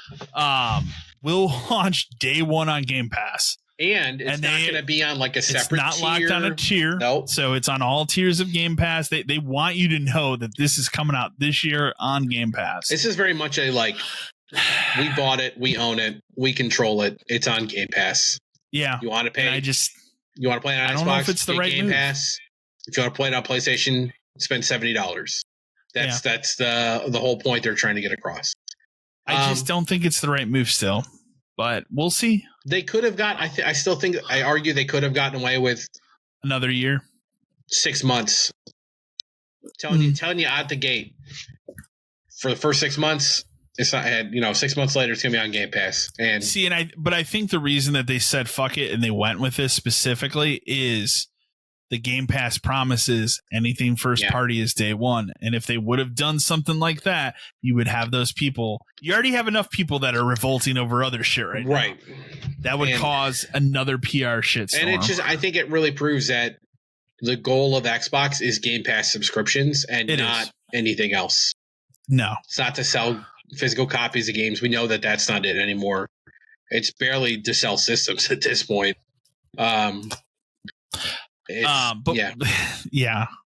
Before the PlayStation State of Play, there was a leak. I have the photo. I sent you the photo. Resident Evil 9. Oh yeah, briefly appeared on Play Asia. There's pictures of supposed box art. Could it be real? Sure. Maybe is it not? Maybe not. It looked fine. Like the box art looked like it could be legitimate. I don't know. Like the more I looked at it, it didn't seem real because again, if it's on Play Asia, it really should have been the Japanese version of the game, and it should have been called Biohazard. True. So it just seemed like it was, and the way that because we talk about how it's cool that they jam the numbers into the title somewhere. They didn't really do that. They didn't do well on this because it makes it look like it says Resident Evil X. Yeah. So it had the little period to try and make it, but it didn't work. Yeah. So, but like supposedly, they are also remaking Zero and Code Veronica, which again, this makes sense, and I think this is the right choice. That's all that's left. The heavy rumor right now is that they are knee deep in a remake of the original Resident Evil to come out to celebrate the 30th anniversary. There were some rumors that maybe it was going to launch in January, but if they did that, it would only be 29 years instead of 30. So I don't know if they're going to do that, but at this point, it's a crapshoot what we're going to get next. I think it's like it could be. It's just this roulette of like, what one do you think it's going to be? It's got to be one of those. It's Zero and Code Veronica make the most sense, but it easily could be one just because. I'm still in the camp, and like again, we still have Microsoft Showcase. We still have the Summer Games Fest. We could see a Resident Evil at one of those. Mm-hmm. I'm still in the camp that I think whatever is next is 9. Because I think they do want, if you look at the pattern, it's been remake, new. We would be on the path for something new. And that also pushes a remake of 1 to 2026, which would line up with the 30th anniversary. Do you think there's a chance that it's not 9 and it's like something else? You think it's not called 9? Maybe it's like a Code Veronica type thing where it's not Revelations 3. Yeah, it's not quite like a 9. It could be okay. Rack City 2. Where is it? We need it. There you go. Outbreak 3. I don't know, because everything we've heard. I mean, a lot of the stuff we've heard is that it's going to go open world. Main numbers. From what I've seen, it's supposedly over the shoulder, which is what people want for the camera. I mean, I've famously told you and said on my channel for years, I don't like the first person aspect for Resident Evil at all. They did it for 7 because that was a VR game first. 8 made its way to VR later, but It wasn't a VR game first. But it doesn't work, I don't think, for Resident Evil. They even went back on it in that last DLC where you played as his daughter. And they've kind of said like they're shifting their focus, and look at what's sold more. These remakes have sold more than the new entries. Not that any of the games have sold poorly. Like they've all sold very well. So, but yeah, at this point, like pick whatever you think. Like this is what's left. It's either a new game or a remake of one of these 3. So, I mean, maybe they remake 5, but I don't know. It seems less and less likely. Seems less and less likely, and further away. I feel like they would do everything else before they got to that at this point. It does. So, but I'm still holding out hope for either the Xbox Showcase or Summer Games Fest that we see something Resident Evil. The other reason why I think it wasn't at PlayStation Showcase is because if there was anything Resident Evil that showcase, it would have overshadowed Silent Hill. Oh yeah, 100%. And they already knew they were going to have that special event after the showcase, so that would have made it worse. So Rocksteady's the founder of Rocksteady, they left. Obviously, they weren't even a part of the Suicide Squad disaster. Those founders have founded a new company called 100 Star, and they reportedly signed a deal for an exclusive with Xbox for a first-party AAA game, which is interesting. I mean, that would make sense. They're a new studio. It's not like Rocksteady is doing this. It's a new studio. These kind of things and like but what would it be? Mean nothing to me. It doesn't, because again, what is it going to be? Is it going to be a superhero game? Probably not. Is it ever going to make it out? Right. Are they going to get closed or bought or sold, or are they going to get bought by Embracer and sold to Tencent, and then that guy's going to sell it back? And there you go. It's just none of this stuff means anything anymore. It doesn't anymore. Upcoming PlayStation releases on PC, including God of War, Ghost of Tsushima, and so on, are also going to have the PSN requirement and won't launch in those 177 countries. It is insane. Single-player games are being locked out for no reason. And as I said, people are fucking pissed, as they rightfully should be. The entire continent of Africa cannot buy these games. That's insane. That's really bizarre. It's like, that's insane. One of the things I saw was like none of the Baltic states can buy it, but the country across the sea made the game. Yeah. What? Weird. For single player games, for God of War. It's weird. Wow. And our final news story today, actually, is a sad story. I did not know of this person, and most people listening to this will probably not know the name, but I guarantee you've probably heard one of this guy's tunes if you played any games from the 8 or 16-bit era. His name was Jeff Fallon. He was a chiptune composer from that era, passed away at the age of 58. He made some banger music for some of these games. I was talking to Dan before we started recording. So the Silver Surfer NES game was the one that I heard earlier, and as I heard it and listened to it, I was like, yeah, I kind of remember that music. But he did a lot of different games in the 80s and the 90s in that era. And guaranteed, you look through some of these, there's that Spider-Man X-Men arcade game. You told me, the Indiana Jones one. Indiana Jones, he made a lot, and there's some really good stuff. It was just such a good era for video game music. It was. It definitely was. And it is also interesting to see, these were games that were more or less made over here and not in Japan. Right. So it's not like, a lot of times when I think of that era, I immediately think of Amatsu and Final Fantasy music. Right. So, or Chrono Trigger or something. So it's nice to see some of these other games that this person did. So, again, sad news, but I will, before we get into movies that we've watched, that's right. We got a lot of those. I'm going to kick it over to you for not a GameStop Idiot of the Week, but a GameStop, I guess it's not an idea because they're already doing it. So GameStop Idiot Decision. Okay, that's a good way to put it. Month or time or whatever. So I'll let you run it down. No, it's just I'm sure a lot of people know, but this is just another one of those, what else can we dip our hands into to try to get some of this money out of? And we're now taking PSA graded trading cards and collectibles. But I think the rule is, I want to say that they have to be rated at least an 8 or a 9, obviously 8, 9, or 10, in order for you to take these things in so that they can then resell them. And they're already selling some on the website. I went and looked, and there's a Spider-Man card. There's, what was the other one I saw? I asked my buddy, it's anything that's graded. It's not just Pokemon. Correct, because I can get a 1994 Collector's Choice 635 Michael Jordan PSA Mint 9 for $209.99. Do you want to know what one of the most counterfeited collectibles out on the market is? Pokemon cards. Yeah, you can barely trust a game store employee to take back Super Nintendo games because they might be fake. Right. Because and we're talking about having to 3D print plastic shells and make fake boards and labels and all this stuff, but you're letting them take back Pokemon cards, which could be printed out of anyone's printer. I would assume comics and thrown in a that because those can be graded. I want to say it was collectibles and stuff too, so comics and stuff too. It's just crazy. This is just a whole other level of stuff that you have to expect employees to know and learn. And we're talking about people who are paid minimum wage, who hate being there, and who may not. And you're not wrong. Look at our store. How many people at our store were interested in Pokemon cards? One. Yeah. One guy was very into it. It would have been the kind of thing where it's maybe come back when he's here. But this is just nuts. And I did see an article. I want to say it was Kotaku, of course, where it was this guy brought in $350 worth of PSA graded cards and he got $160 for it. Yes, that's called a business, and that's how that works. That seems realistic. Yeah, I actually saw people commenting on the post on it where they were yeah, that makes sense. If you're just trying to get rid of them at a fucking GameStop, 160 probably seems about right.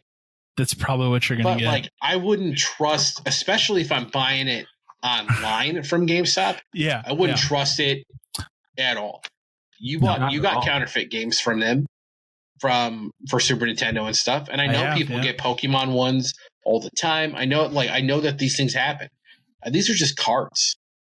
So plastic. I'm cursed on Dracula. Maybe I peeled off the label and made my own label. It says PSA Gem Mint 10, and I traded in what's actually graded as like a 4. Yeah. Even though, how would you know? The other thing about it too is like we've probably talked about it before, especially when it comes to like video games. Grading is a scam. It's all a scam. It's a scam. Yeah. It's all a subjective. It depends on who you send it in to be graded by. It depends on who at that company grades it. It depends on thousands of different things for someone to arbitrarily set a value on a graded version of the card. And then what's the point of owning that? To just look at it, I guess? Cards I kind of get to an extent because they're small and you can like get a stand that holds, I'm talking like, about a graded cards. Video game. But a graded video game is just like to prove that you're better than someone. I guess. Or to fake increase the value because it's all money laundering when it comes to these auctions where somebody pays $1 million for a sealed copy of Mario 64. What? Like, it just, I mean, you know, another way to pump up these stock dollars and the GameStop profits so that we keep building the cash reserve so that eventually he can pull the lever and jump out the back. There you go. So, now it's a dumb decision.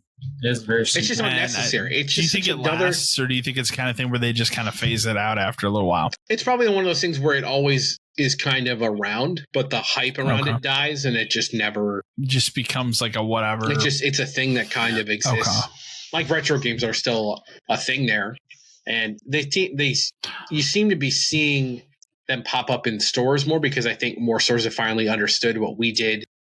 6 years ago, don't send them back. Just sell them in the store and get the money for it. The graded cards, though, those are all getting shipped out. If it's my store, I'm not playing with that at all. I wouldn't even want to. No. Now you're playing with fire. Yeah, you're playing with bad things. No, thanks. We can transition to movies. I've watched some movies the last week. I will kick it off with I went and saw Furiosa. Apparently, I'm one of the few. Well, it did not do well. Man. It is insane to me that Garfield did you look at it and go, well, Furiosa didn't do very well, but Garfield did way better than I would have expected it to because the numbers were very neck and neck. Yeah, I guess. But that's assuming kids don't even fucking know who Garfield is. No. Do your kids know who Garfield is? I doubt it. Okay. That's what I would assume. Come up in popular culture anymore. He's just no, not really. Garfield. Unless your kids are looking at newspapers and reading my kids are more into Heathcliff. Okay, there you go. I'm more impressed your kids know who Heathcliff is. They don't fucking know who Heathcliff is. Okay, I was gonna say. Nobody knows who Heathcliff is anymore. Furiosa is fantastic. I enjoyed every minute of it. I will say it is a little too long. The first 40 minutes of that movie is her backstory as a kid. And you could probably cut that down to 15 minutes if you really wanted to. But also the start of this movie, I mean, yes, Anya Taylor-Joy is very, very good. She very much like Mad Max in the last movie. She has even less dialogue in this movie than Mad Max did in the last movie. She's like 30 lines of dialogue. Action set pieces are very, very good. The biggest thing with this is like, I think Fury Road was technically more impressive because that was just one giant chase for a 2-hour movie where they kind of, went one direction, Tron went back. This movie, the most impressive set piece takes place in the middle of it. And then it never even though there's still cool, great action and sequences going on, it never hits that high again after that. And that's midway through the movie. That being said, the real star of this movie is fucking Chris Hemsworth, who I argue this is the best performance he's given in a movie. He is just having the greatest time playing a villain. He's a dastardly, evil fucking man and enjoying every minute of being evil through the entire movie. He makes jokes. My favorite scene in the movie is there's a scene where, and I pointed out to my friend Ross, who went with us to see it. There's a part of the movie where he overturns, he's chasing Furiosa, her car overturns, he gets out and starts bumbling to it, and it's the kind of thing where he gets up to the car to look in there to see if they're alive. You think he's gonna say this badass thing, and he already has this like weird voice in the movie, and instead he just says like, "Are you alive in there?" And then it just made me laugh because his entire performance is just him enjoying and just reveling in being a villain for the entire runtime of this movie. So if there's one reason to see it, it is to see him just have a fucking blast for 2.5 hours. When he's in something that he enjoys, you can tell. You can tell he's just probably was like, I don't want to play Thor anymore. Let me like, I could really just, he really makes this a character in this movie. It does have those other characters. Like, I was surprised how far it goes into, there's a lot of like lore and world building in this movie for Fury Road, which seems kind of ridiculous because that came out 9 years ago. Yeah. They like Immortal Joe's in this movie. It's not the same actor, but you wouldn't know like at all because he's still in that same weird suit. He still has the weird voice, but the whole movie is about her setup for her character, and it leads all the way up to the beginning of Fury Road, where she's, you know, on the run with those brides of Immortal Joe. So that's where that movie ends. She does get the whole movie is a revenge movie. She wants to get revenge on Chris Hemsworth's character Dementis because of what he does in the beginning of the movie. I don't think it's a spoiler to know like what he does at the beginning of the movie, but I guess I won't say it here. But it's all about her hunting him down. I will say when you get to the point where she finally hunts him down, they drag that scene out way too fucking long. It is like, it's to the point where it's like, just fucking kill him already. Like, it's just, they needed some serious editing there as well. But I still had a blast with it. It looks visually incredible. It's a great movie to see in the theater, I think. And I had a really fun time with it. So I loved it. I might be given an A-, I think. We can talk about, I'll rant on this because I fucking hated this. Civil War. So, what do you know of Civil? You've seen the trailers for Civil War, right? You know what it. Both of you know what it is. I know what it is. Okay. So Civil War. I'll set the premise for it. It is a hypothetical. What if we had a couple states secede in a modern setting and try to create their own, you know, separate states from the United States in this movie? And here's my biggest issue with the movie. I wish, even doesn't matter what side of the political spectrum you want to be on, I wish they would have picked a side because it would have made the movie interesting. The problem this movie has is it wants to play it so fucking safe that they go so far to make sure we're not going to offend anyone that the movie is offensive because it doesn't do that. I assume they bill it that way because they want you to identify with the movie regardless of what side you're on. I guess, you know, it's like if you're one, they want you to be like, yeah, I totally get it. Like, this is what they go out of their way to set it up in a way where it's Texas and California are the two states. Would never happen. Would never happen in a million years. Right. The movie's a road trip movie. So it's Kirsten Dunst and there's four journalists. Road trip. Yeah, Tom Green, he's hanging out. There's four journalists. And you have each generation, right? You have the old guy who's been in it forever. You have her. She's kind of the millennial. You have another guy that's her age. And then you have this young girl that just kind of starts tagging along. And she's like 19 or 20. And she's just getting into it. And the thing I'll say is like the movie has some very good visuals. Like the guy that directed this, the guy that did Annihilation and he did Ex Machina, he's very good at visuals. Okay. But I don't think he's very good at storytelling.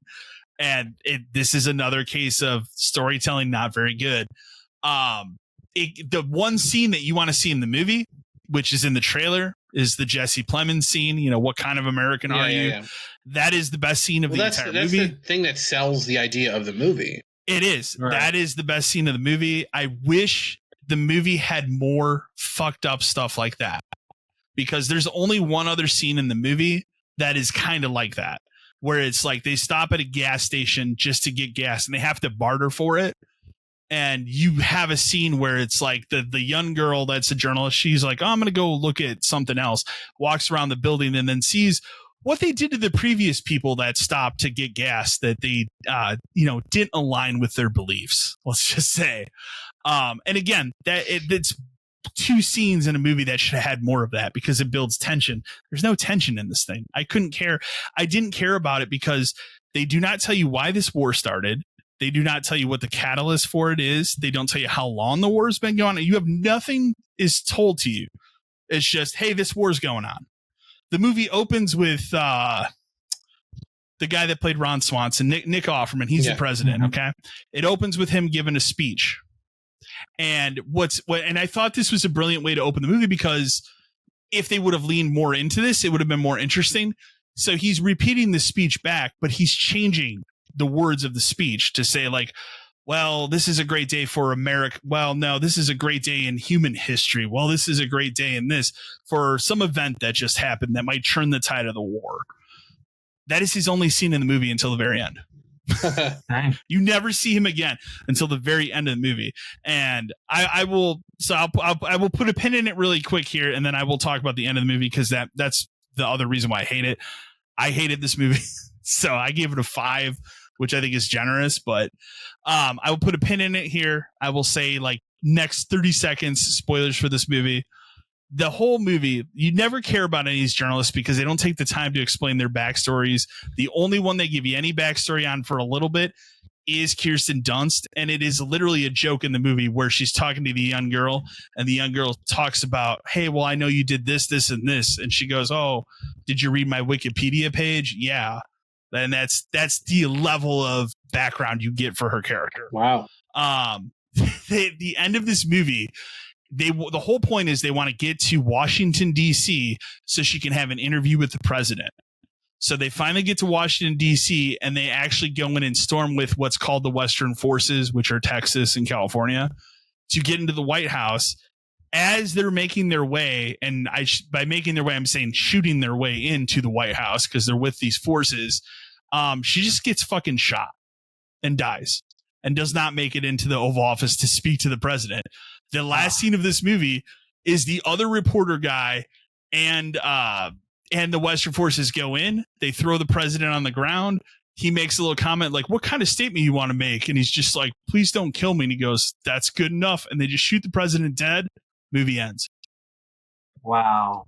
And I just sat and was like, what was the point?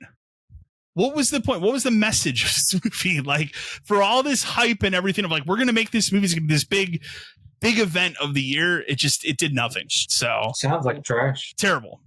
And then today I sat down. My girlfriend is away right now. She went to a wedding for the weekend, so I could watch movies that she's not interested in. There you go. So I got to watch The First Omen, which just released. It's on Hulu I believe today. It was the first day. It's actually on Hulu, so I watched it there. I wanted to see it when it came out. I didn't get a chance to go to the theater. I am a big fan of the original Omen, not so much the sequels, and the remake is unnecessary. This is a fantastic prequel that I think I was telling you before we started recording. Like 90% of legacy prequels and sequels don't work for me. Yeah, they're usually they just don't fit right. This like almost so neatly fits right up to the events of the original Omen perfectly. There's like one little thing that they changed to fit it, given what's going on in the movie. It's not. A lot of people will compare it to Immaculate. I don't think it's as violent as Immaculate. There is one scene that they had to edit down to get it off an NC-17 that I'm not going to get into here, but it's a little graphic. And there is a scene of a C-section in that movie that's a little graphic, but that's kind of it for the violence. It's more atmospheric. They do bring back the original music, which is cool. It has a creepy vibe to it. And the other thing that I really liked about the movie, and I say this all the time with horror movies, is like the less you show of a creature or a monster, it's more impressive. Right. It's more enjoyable. The shots they show of what I assume are the devil in this, it's a hand, it's a tooth, it's an eye, and it's like quick shots. You don't ever see it 100% on, and it works really, really well. So I gave that an 8 out of 10. So I really enjoyed it. That concludes what I've watched. There's a lot of movies I'm gonna watch this weekend. So like Monkey Man. Oh yeah. So on my list, but I'll kick it over to you, Dan. I watched a couple things. Two of them are kind of tied together, so the first thing I watched was I finally watched that Argyle movie.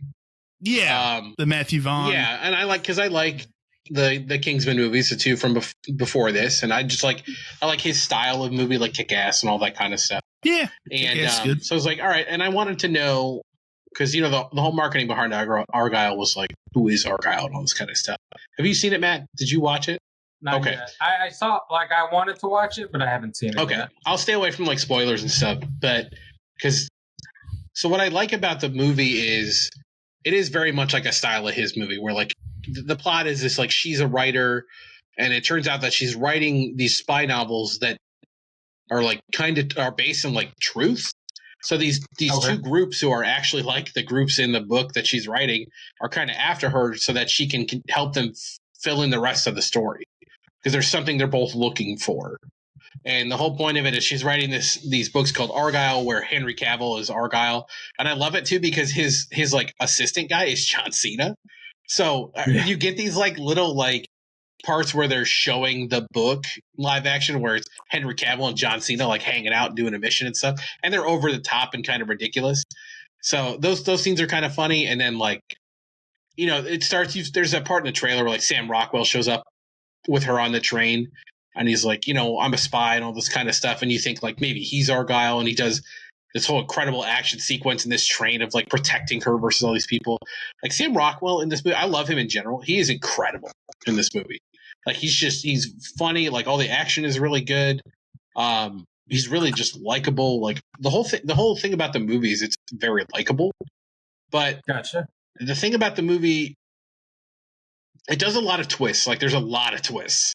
And it's like halfway through the movie, it almost becomes a different movie where once the twist is revealed and then this other twist is revealed, it becomes something else. And it's kind of a weird change. And I will say that they do a great job because it is not spoiled in the trailers for this at all. Like what happens and like how certain people look after a certain point. So they do a great job. And then there's there's another twist, and then there's like one final one. It gets a little bit too much at a certain point where you're just like, okay. And some of the, not to say that it's not a fiction movie and it's not a spy movie where I shouldn't just give it up, but like some of the twists aren't very plausible. Like, you're like, that doesn't really make a lot of sense, but I'll go with it kind of a thing. Yeah.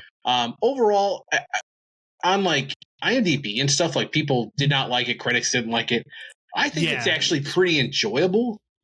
Like if you're going in for like a dumb, fun, like spy movie where it's meant to be a couple really good action sequences and like in his style of movie, I don't think it was bad. The only thing I don't like is it does set up a sequel that I don't think we'll ever get, just because I don't think this movie did well enough to get one, even though it's got Cavill and Cena and Bryce Dallas Howard is great in it, and Sam Rockwell's great.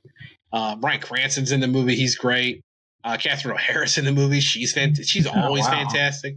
So it's like it's got heavy hitters. There's a lot of people in it. Yeah, it's got a lot of great people in it, and I enjoyed it for what it was. I wouldn't tell you it was a great movie, but it's a fun thing to watch.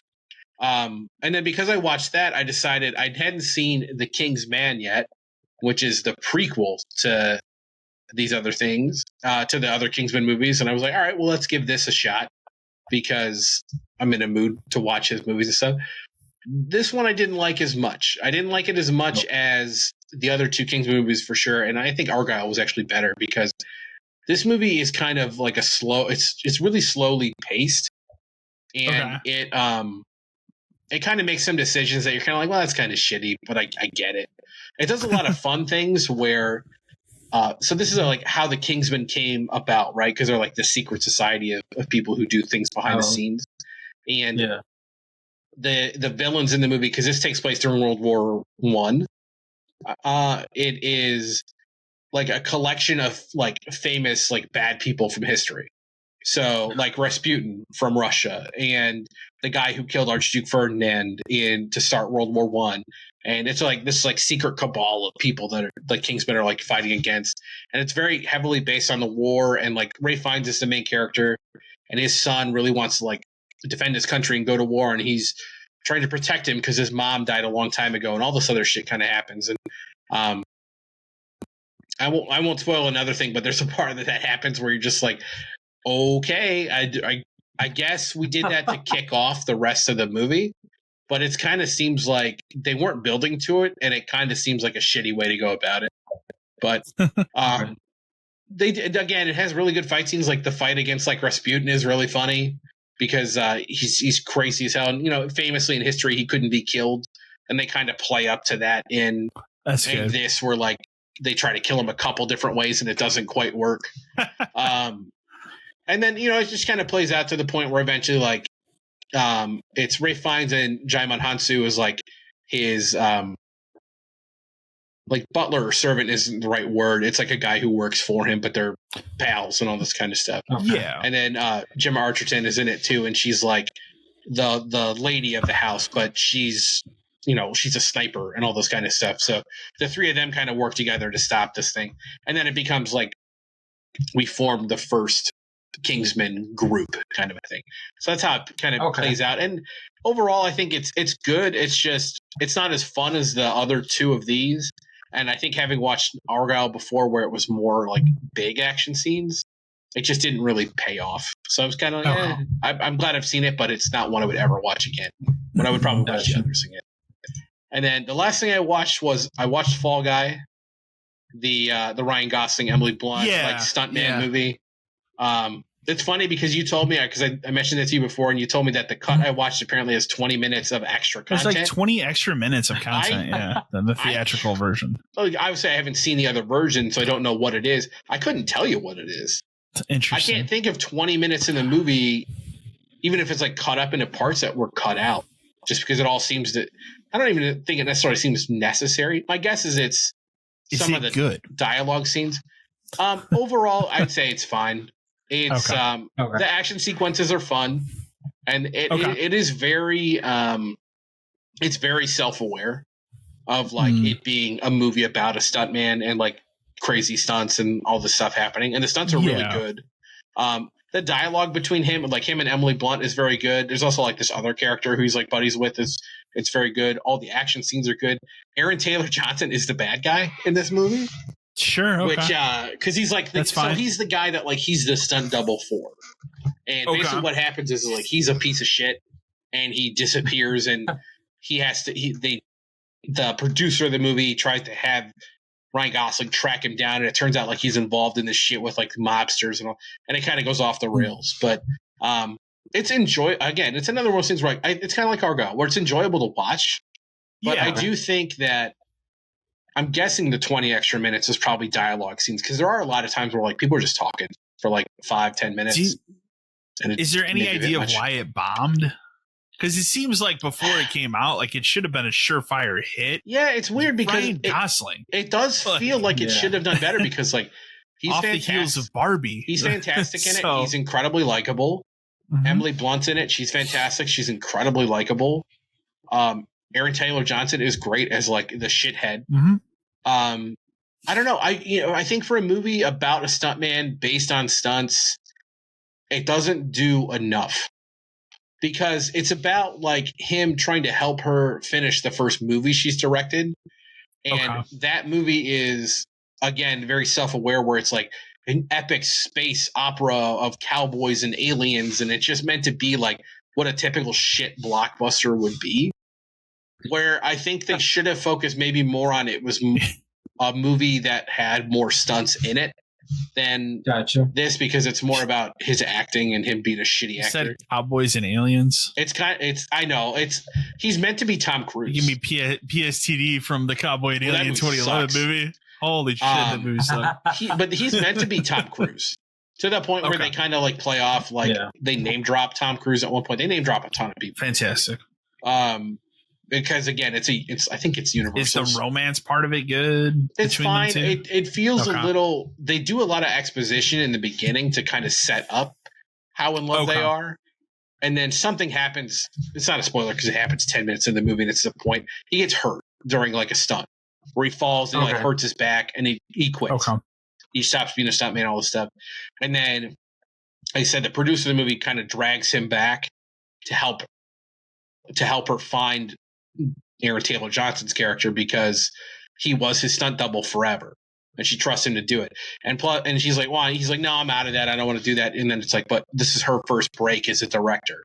You can help her finish the movie. Okay. And then he shows up, and it turns out she never told Emily Blunt that he was coming. So they do have this like kind of long scene where they like cryptically reveal their feelings for each other, but it's like meant to be like in character from the movie and her as a director. Yeah. And everybody around him is just kind of like, what the fuck is going on, kind of a thing. So it's meant to be funny, and it kind of is, but some things kind of drag on too long, and maybe that's where the extra content was. It's worth a watch just because some of the stunts are crazy. Like they do this fight scene like in the guy's apartment that's really cool. There's one where they're like in a tow truck getting towed around the thing and shit's flipping around and all this stuff. It's kind of cool. That's wild. I don't know. It's a blockbuster, but that's not a blockbuster because it's making fun of blockbusters. It's just so weird to me because if you would have told me a week before it came out what I would think, going into the summer movie season, what would be one of the big heavy hitters, I would have told you that one. I think you're right. And I think it does feel just simply because we're coming off of Barbie. It should be. And it never quite reaches that height. Even though some of the stunts are like the explosions and fight scenes, and it's so weird right now. And studios are getting scared because this entire month's been bad. Like every movie that has come out has not done what they have projected it to do. Planet of the Apes was probably one of the most successful this month, but it still didn't hit what they projected it to do. Furiosa is a bomb. Memorial Day weekend was the worst it's been in like 30 years. In 30 years. Horrible. And like I'd say the next heavy hitter we're getting is what, Inside Out 2 in 2 weeks. Yeah. Which I mean, going into it, I would tell you that's probably going to do really well, but I don't know. I'm taking my kids to see it, but I have to take my girlfriend to see it. I'll be surprised if that theater's half full. I think the next thing that you can count on is Deadpool, and that's about it. I think the one movie this summer you can count on that will steal the summer is Deadpool. It's Deadpool. It's not even going to be close. People are so fucking hyped for it. I hate Deadpool, and I'm hyped for this movie. Like they say, I don't like the character of Deadpool at all, and it annoys me that my girlfriend does. But Ryan Reynolds and Hugh Jackman. Reynolds is so fucking good as that character that it won me over for these movies. Yes, and the fact that he now gets to hang out with Hugh Jackman, and they get to fuck around in the MCU and kind of do whatever they want. Especially since we're at a point where the MCU is just kind of broken and nobody really knows where we're going, what's going on. Like Captain America is the next thing, and that really has to kind of save it for it to have you seen the new Regal for the summer? The new Regal theaters, like Be Quiet, Turn Off Your Cell Phone thing. It's just I heard it's just Deadpool and Wolverine. Yeah, that's good. It's literally him just fucking cursing at the audience. They know what they're doing. Turn off your fucking phone. I'm excited for that, and that's about it. Yeah. I'm Mission excited. Impossible is delayed. Yeah. Fast X2 is whenever. It's whenever they decide. Yeah, I am excited. I'm excited for Deadpool. I'm excited for Alien in August. Right. Yeah, and then I am excited for that Long Legs movie, which more and more I think I'm just going to go see it. So I really want to. I don't get caught into going to horror movies to the theater unless it's like Evil Dead or something. But that one really speaks to me, so I want to go see it. What about you, Matt? I tackled the movie Boy Kills World. It's on my list. It is. It's really good. Okay. So there's a couple of different plot lines in the movie. I will say one you kind of feel already is going to happen. Okay. But the last 25 minutes of the movie kind of erupt. Well, I wouldn't even say like the last 35 minutes of the movie just kind of erupt into this chaos, mass murder, killing spree type thing. Like, okay, I don't know why I keep watching these movies like Monkey Man and Boy Kills World. I'm definitely attracted to all of that, but like not expecting what I was expecting when I went into it and seeing what happens. is chaos, but in the best form of chaos. You know, on the flip side, it might be something I do watch with my girlfriend. Only reason I say that is because when we went and saw Furiosa, they showed a trailer for, I don't know what the name of the movie was because it's an Indian movie, so it's from India. But they kept saying during the trailer, this is India's most violent movie ever made. And it's just like people fighting on a fucking train. And Furiosa is an R-rated movie, so it was an R-rated trailer, and it's pretty fucking violent. And the entire time she kept saying, like, this looks great. So, like, maybe Boy Kills World is something she'd be interested in. You might want to watch that with her. Okay. I will say, like, out of all the movies I've ever watched, The Raid is still my top-notch as far as the most chaotic, violent movie I've seen, but, like, in such a good way. I will say, if you like those kind of movies, you'll enjoy Boy Kills World. Okay. What is it? Bill Skarsgård? Bill Skarsgård. Is that how you pronounce it? The guy that played Pennywise. He doesn't talk in the entire movie. Interesting. But he plays the character really well. So it's just hard. It's hard to explain without kind of giving all the details, and I don't really want to do that. I just want to tell you, if you like violent movies that are like just revenge, is it like it's like a Kill Bill kind of a thing then, right?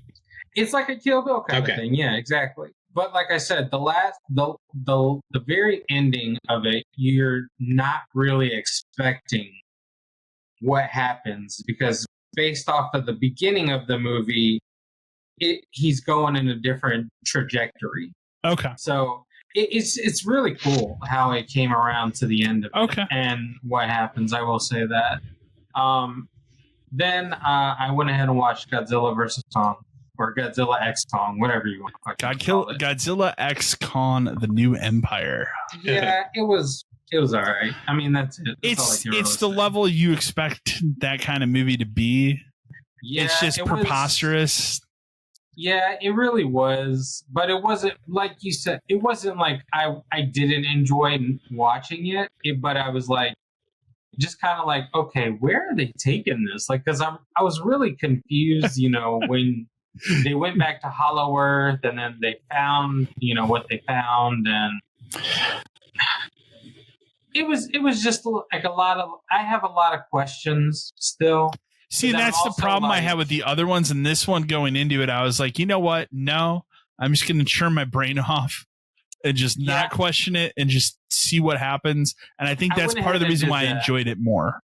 I went ahead and did that. Like, once they went back to Hollow Earth and I kind of started seeing what was happening, I was like, all right, let's just not even think about it anymore. I will say one of the funniest things that made me die laughing is when Kong found the baby thing, and fucking just picked him up and started hitting him with people. That was time, man. That was so funny. Just one of those moments that you like to see in movies. I mean, if you could turn your brain off for about an hour and a half, however long it is, it's not bad. It's the kind of movie where, like, you have to not think about something like the fact that, hey, Khan injured his arm. Why would this company already have an engineered gauntlet that he can put on his arm to use? Like, who would ever have thought that this would be a possibility that would happen? And then within 30 seconds, this guy's like, I'll send him blah, blah, blah, whatever the project name of that thing was. And boom, here it comes from the sky. Oh, now he's got a gauntlet.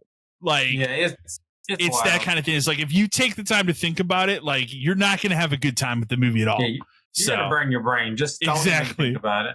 I went ahead and then I watched The Accountant. This is the Ben Affleck movie?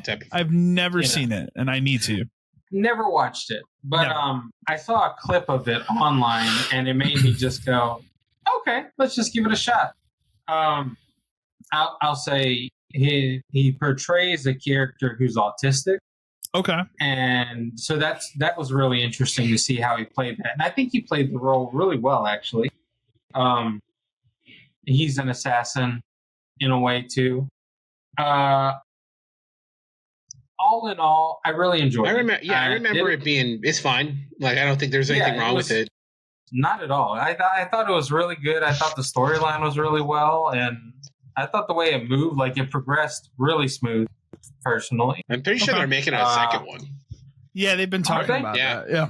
Dope. I would be down to watch I mean, I really enjoyed it. I'd watch it. Yeah.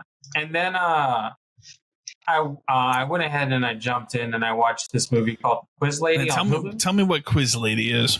So Quiz Lady is essentially, okay, I don't know if you guys know who Awkwafina is. Yeah, I know what the movie is. I just haven't watched it yet. Okay. Yeah. So the basis of it is, she's spent her entire life watching this game show. We're going to say this game show is essentially like Jeopardy. Okay, that's fine. And she's kind of like an introvert. So she she goes to work, she goes home, she watches her show, she goes to work, she goes home, she watches her show. She doesn't break her routine. It's one of those things. And, her sister, her and her estranged sister end up kind of connecting back together once their mom goes missing. Okay. And her estranged sister is more of the extrovert. She's the one, who's kind of like, I have an idea on how to get rich, kind of quick scheme type people. Her sister is played by Sandra Oh. I don't know if you guys know. I know who that is. But I will say this. It was interesting to watch her portray a character that I normally don't see her portray. Like a lot of her roles have been like more serious or more like cop related type things. And she played this role kind of like really goofy and like really just kind of out there, but she did it really well.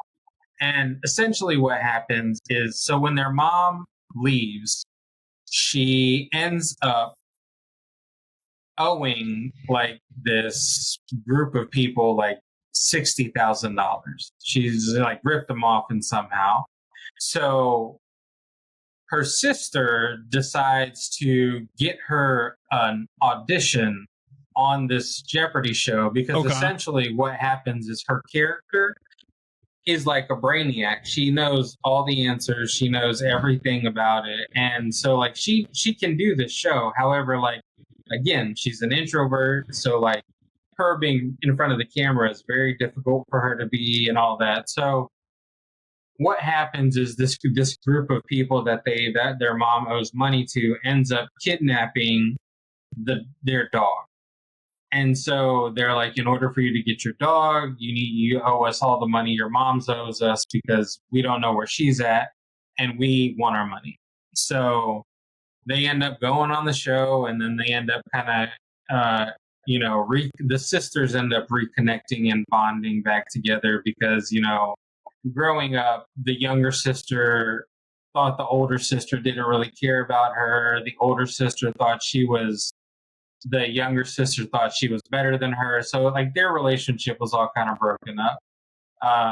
All in all, it's kind of like, it's a really sweet movie. It's funny. It does have its funny moments and if you like that kind of thing, like the bonding of two main, sister brother type duo type things, you'll enjoy this movie. It reminds me of, did you ever see the movie Jerry and Marge Go Large? Yes. Okay, that's what it reminds me of. Essentially, I think it is kind of like that. After you Which said was that, a very good movie. Watching that, it was a very good movie, and I thought this was very good too. I think seeing how Awkwafina normally portrays her characters, they're loud and kind of obnoxious. This one was different, and it kind of shows you like she has a different like tone. Of acting. Yeah. So I will say, I mean, again, it's on Hulu. It was a good watch. It wasn't like anything too crazy. I gave it a solid, like I'd say like a 7.5 out of 10. It was pretty. Yeah. Good. Yeah. No, that's me. That's all I've been watching. Okay. Yeah. No, we can kick over to emails now. Our first email we got comes redacted from Katrina. Hello, 572 crew, longtime listener of your podcast. It's the first time I've ever written in. I've been with GameStop since 2019. I got hired for holiday season as a seasonal GA at the time and was kept on and worked my way up from that to being a second key. I've weathered the storm that was COVID, and now I work at a store where it is currently just myself and my SL. We lost all GAs a while ago, and our third key quit just last week for a new job. My manager has tasked me with doing interviews and weeding out applications to try and find someone that will fill that role. The reason I'm writing in is twofold. Number one, I feel like this is 100% something he should be doing and is just shoving the task on me. I've never been at a job where I've had to hire anyone before, and I feel like that I have much less of a skill set for this than he would. Number two, any tips? Just looking over these applications, I'm not seeing anything that's even worth pressing our time. I know my SL has chatted with the DL about seeing if there's anyone in the district that could make the move over, but at this time, there's no one that wants to. Thanks for any help that you can provide. Love the podcast. It is fucking bizarre to me that you are the person doing Number this. one, it's his job. That's crazy. Yeah, that's crazy. Like, nothing against you, Kyle, but I probably never would have said, hey, look through these apps and you tell me what I'm doing, who to hire. Here's the most I would get is you might be like, hey, look at this app and tell me you don't think this is very good, right? Right. Or you might or we might just have joked about something. To confirm what I was already feeling. Yeah, but no, you would have never been no. One of the worst parts about hiring that place is I'm not sure if they probably still do paper apps just because I assume so. Ideally you're probably looking for somebody local, but it's a mixture of paper and like online apps and stuff. One of the worst parts about that job was just going through those apps. People would come in and fill them out, and it's just like I can, part of being a manager at a place is being able to while read, they're filling it out. Is being able to read someone within probably the first 30 seconds to a minute of meeting. Mm-hmm. The way they talk to you, the way they carry themselves, the way they make eye contact with you, like anything. Mm-hmm. I always told Kyle, like, the first interview at a GameStop is when you hand me your application. That's number one. You talk to me about it. You seem like a normal person, and normal person's maybe a bad phrase to use, but you know what I mean. I'm talking about someone who can interact with someone socially, like without a problem. And there's a difference. Like, you can be socially awkward and still interact with people socially. I know plenty of employees, some of whom were mine, some of them who were I just worked with, who were below me, who are very socially awkward people in real life. Mm-hmm. But we're fine working at a GameStop. Yes. The best thing to do, if you have paper apps, like the easiest thing to weed out, and this is something I always told Kyle, game knowledge is not a factor at this place. That means nothing to me. No. That can almost be taught. You can also be like, I play Xbox and PlayStation and Switch and 3DS and DS. No, I don't care about all of that. Doesn't matter. No, you could know. Yeah. You could be the person who just plays Nintendo sometimes. Mm-hmm. It's a sales job. It's a customer service job. It's being able to talk to people job. Yeah, 100%. I'm not necessarily a proponent for saying someone who doesn't have work experience means an automatic no, because everyone's got to start somewhere. Yeah. That's not necessarily a fair thing. I hired a fair amount of people who did not have a job before. And, two of the last GAs I had were two of the best GAs I ever had. And they were people who didn't have jobs before. And the one was a girl who came in and she handed me her application and she talked to me for 5 minutes like a normal person. And I said, do you want a job? Like, can you start next week? Like, that was it. That was enough for me. Because I had plenty of interviews with people who wasted my time. Yeah. There would be days where like we'd be working together and I'd have somebody come in for an interview and I would go to the back and have them sit down and ask them a couple questions. And I would come back out to you in like 2 minutes.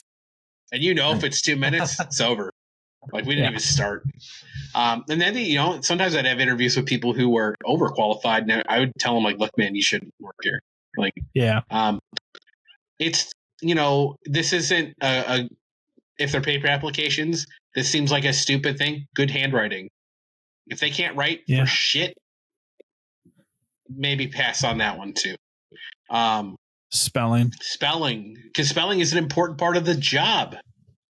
Like, you think it's a joke, but especially when I ran Game Crazy, one of the questions I used to ask people was to tell me the alphabet, and then they would kind of laugh, and I'd say, I'm being serious because it matters. Like, there's a filing system here that's based on the alphabet. If you can't recite it to me on cue, I'm worried. If you can't spell basic words, I'm worried. I'll give you my hot tip. Yeah, go for it. Because before I worked at GameStop, when I worked at the Dollar Tree, I was even though I was not the store manager for whatever reason, I was in charge of hiring seasonal people. Why that task came to me, I don't know.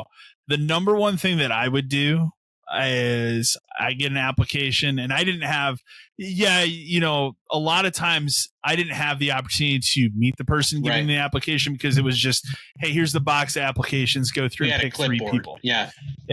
So what I would do is I would look these people up on Facebook.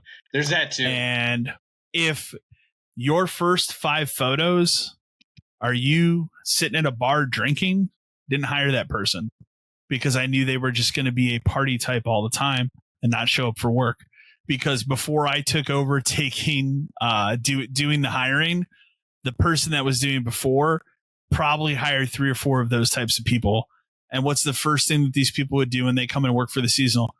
Well, I need New Year's Eve off. Work. Yeah. I can't work New Year's Eve. Can I please have New Year's Eve off? Or one of the big things that I did at that job was I was in charge of truck day, which is unloading the stupid truck. I couldn't tell you how many people we went through doing that process, because you'd get these people that just wouldn't show up for that shift, because that wasn't a normal 9 to 5 or during the day shift. That was you gotta be there at 6 a.m., dude. Yeah. Truck's here at 6 a.m. But that the biggest tip I give, look at their Facebook. If their Facebook profile looks funky, or you see something in the pictures that just seems off, move to the next application. Yeah. We live in a world now where it's very different, where Googling people is everybody's everywhere. Your friend. I would do it too. If I had a stack of 20 apps on that clipboard and I picked out maybe 5, quick search. If you don't show up, you don't show up, fine, whatever. But what I can gather from publicly sourced information online is important. And it is very important. Again, if you're looking at people with past history or other jobs, look for people with jobs who would have to talk to someone. And, a cashier at a place has to interact with people. Yes, absolutely. They have to talk to people. They have to be able to solve basic problems on their own. They had a cashier job. Yeah. And that was something that they left on their own accord. Probably a good hire. Or they're currently working at a place as a cashier. Not a bad person to at least bring in and see if they can talk to you about a normal person. Again, game knowledge is kind of whatever. If they're applying to GameStop, they probably have a basic level. Or at least they're interested in something. But that's not what we're here for. We're here to sell cars. We're here to get pre-orders. We're here to solve problems. You need to be able people who can work alone. Because especially these days at a GameStop, that's more important now. That's a huge thing now. Yeah. Even I would look for it when do you have confidence working by yourself for an extended amount of time? And it seemed like a dumb thing to even ask a GA to do that, because they need to be able to make their own tasks and do their own tasks. I shouldn't have to tell a GA every single thing they should do. It should just be, there's nobody in the store, I should be fixing something, putting something away. It's crazy to me now that that's how they operate. Yeah, just one person. It was kind of like that. I mean, it wasn't terrible when we were there, but I would always try to make the schedule. I did do it once or twice, and I didn't like it. Yeah, it was just one of those things where I would always try to make the schedule where I worked until you came in at 3, and then I would stay, and maybe there'd be a half-hour break between when I left and when the next person came in. But I did my best with what we were given, but I mean, that's a huge part. It's tough. Different time. Yeah, but I mean, if we're looking at paper apps, like Kyle said, Google people's names, handwriting, spelling, 100%. Previous jobs, especially if you're being given that stack and you haven't met any of these people. Yeah, it's your best option for sure to weed it down. So. But again, I don't know why you're doing this. It shouldn't be up to you. I agree 100%. It's crazy. 100%. But I also would not trust your DL finding anyone to come help you. If they do find someone, it's not someone 2024 GameStop land. Again, from personal experience, because it happened to us, if they do find someone, it's not somebody you want.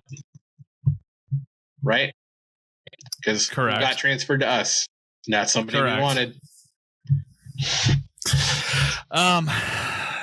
Dan, people really like us talking about Gamergate too. I don't like talking about it anymore. So Ryan from Des Moines, Iowa. I know. Ryan from Des Moines, Iowa. Howdy, gents. Love the podcast. You guys have been pretty good at talking about and giving your takes on Gamergate too.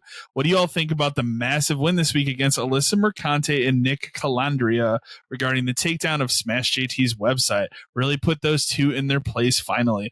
Also, do you think there's even remotely a possibility that Mercante has any legal case against Smash, or is she just blowing smoke? So are you up to date on what's happened this last week? I read about it. I'll run it down. So and again, we've talked about it before. I think that guy pokes the bear too much. He goes for it. He went too hard.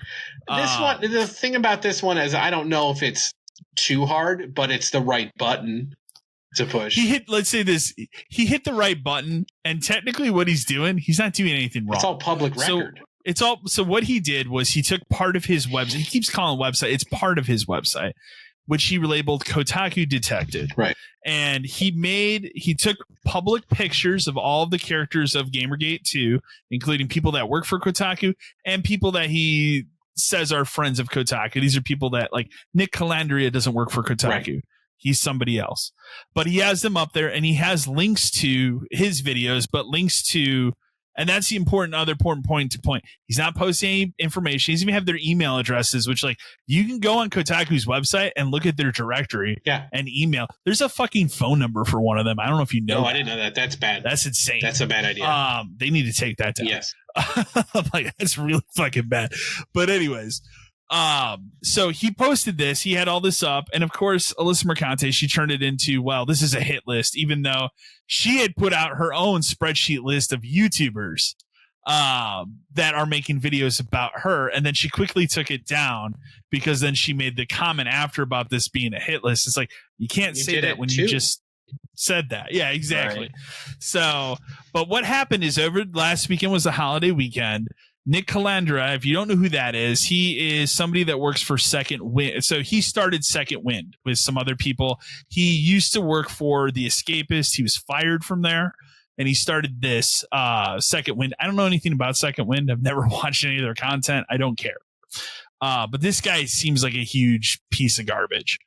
And there's a couple points that I'll point out with that is, he has pushed really, really hard in his private Discord over last weekend. He took his Twitter down, privated it. That's what these people do all the time. But he privated it, and then he staged an attack on this guy's website through Wix, because it's hosted by Wix, right, to take it down for targeted harassment. And they did over the holiday weekend because it was a holiday weekend. Nobody was there at their offices. So they got a ton of influx of, hey, something's going on this website.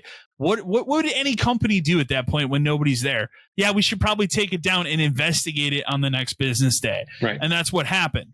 So they, of course, jumped the gun, him and Mercante, and they did this huge thing. Hey, look how great we are. We took this down. They actually tried to portray this as that guy went and spoke with somebody at Wix and talked to them about how it's targeted harassment. They took it down. That never happened. Nope. He just used his followers to get it taken down. That's what really happened. Anyways, it was down for less than 24 hours. That guy made kind of a sad video. He's put down. Obviously put down. He's put a lot of time into his website, whatever. Was back up within 24 hours. And now all of a sudden, you know, it's well, we don't really care about that anymore. No, you do. You took a massive loss here on that. Well, she said something to the fact where it's like, I'm glad it's back up. It's a win for me. Because it quote unquote helps her lawsuit, which again, I keep questioning, like, what is there? I don't think there's a lawsuit. Like, I don't. There's no lawsuit. She keeps talking about how she's talking all this legal representation. Nobody's going to take this case because there's no case. She's just blowing smoke. I agree with the guy. She's blowing smoke on that. The other element of this that I'll put in there that I think is incredibly shitty, and that's why I call this Nick Calandria guy a piece of garbage, is he actually reached out to Smash JT under the guise of being a cool guy and going, well, can you take me off of the site because I don't want any targeted harassment? And he actually agreed to do that. And then he started pushing, well, I really need you to take down the entire website. And the whole veil kind of slipped. And then obviously all this stuff came out because somebody leaked all the Discord shit. Right. So you can go publicly read what they did to try and get this website taken out. It's just ridiculous. I want it to end, obviously. I would love to see Kotaku, as we've said many times, I'd love to see Kotaku be shuttered and it's over. It just needs to be done because it's not a games journalism blog of any kind. It's not. Do you know what they did the other day? I don't know if we talked about this. I don't know if I sent this to you. And not to get political or anything, but they posted the Trump thing that he got, the 34. What does that have to do with video games? Then they need to rebrand what their site actually is. That's my point. I saw like, this has nothing to do with anything video game related. Why do I fucking care about this? All over the place, all over the internet, on every major news site, on any credible news site. It already exists. I don't need it on Kotaku where you're supposed to be writing game guides at this point, right? Was that the job I think now? What happened is that was the case, and I think just blew up. I think Mercante. I think what happened is she said, "Let me keep antagonizing these people because at the end of the day, what happens? Clicks. The people that look at this go, hey, I'll go to the website. Why are these people mad? Clicks. I'll just go to Kotaku.com. Click, click, click. SEO money. That's what's happening. That's why they're letting her. But I also think at some point, as far as this other guy goes, I think what happened is when during the privated part, I think the people that also work at Second Wind took him aside and said, you need to fucking stop because this is getting out of hand and you're going to start actively hurting our brand we've created. Right. Because Second Wind is only 6 months old. They bring in $55,000 a month through their Patreon alone. And it's not just that guy. It's a couple people.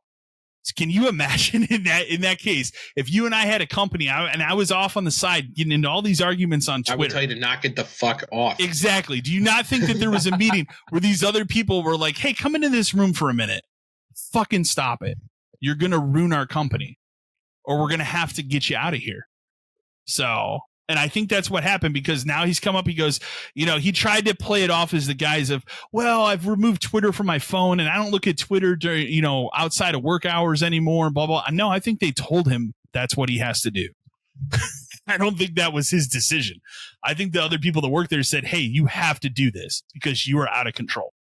And this is ridiculous. This isn't how normal people fucking operate in the world. So as far as the Mercante thing goes, I mean, eventually Kotaku's going to implode. That lady will end up at some other fucking website. I wouldn't be surprised if she shows up outside of the games industry somewhere else. Working at is Jezebel still a thing? I thought that one closed. Can she go there? Didn't that one close? One of them close? Did. I don't know. But I try not to follow them. I want it to end. I want Gamergate to end Gamergate 2 to end so bad because it's so tiring. Both sides just keep pressing it. Mm-hmm.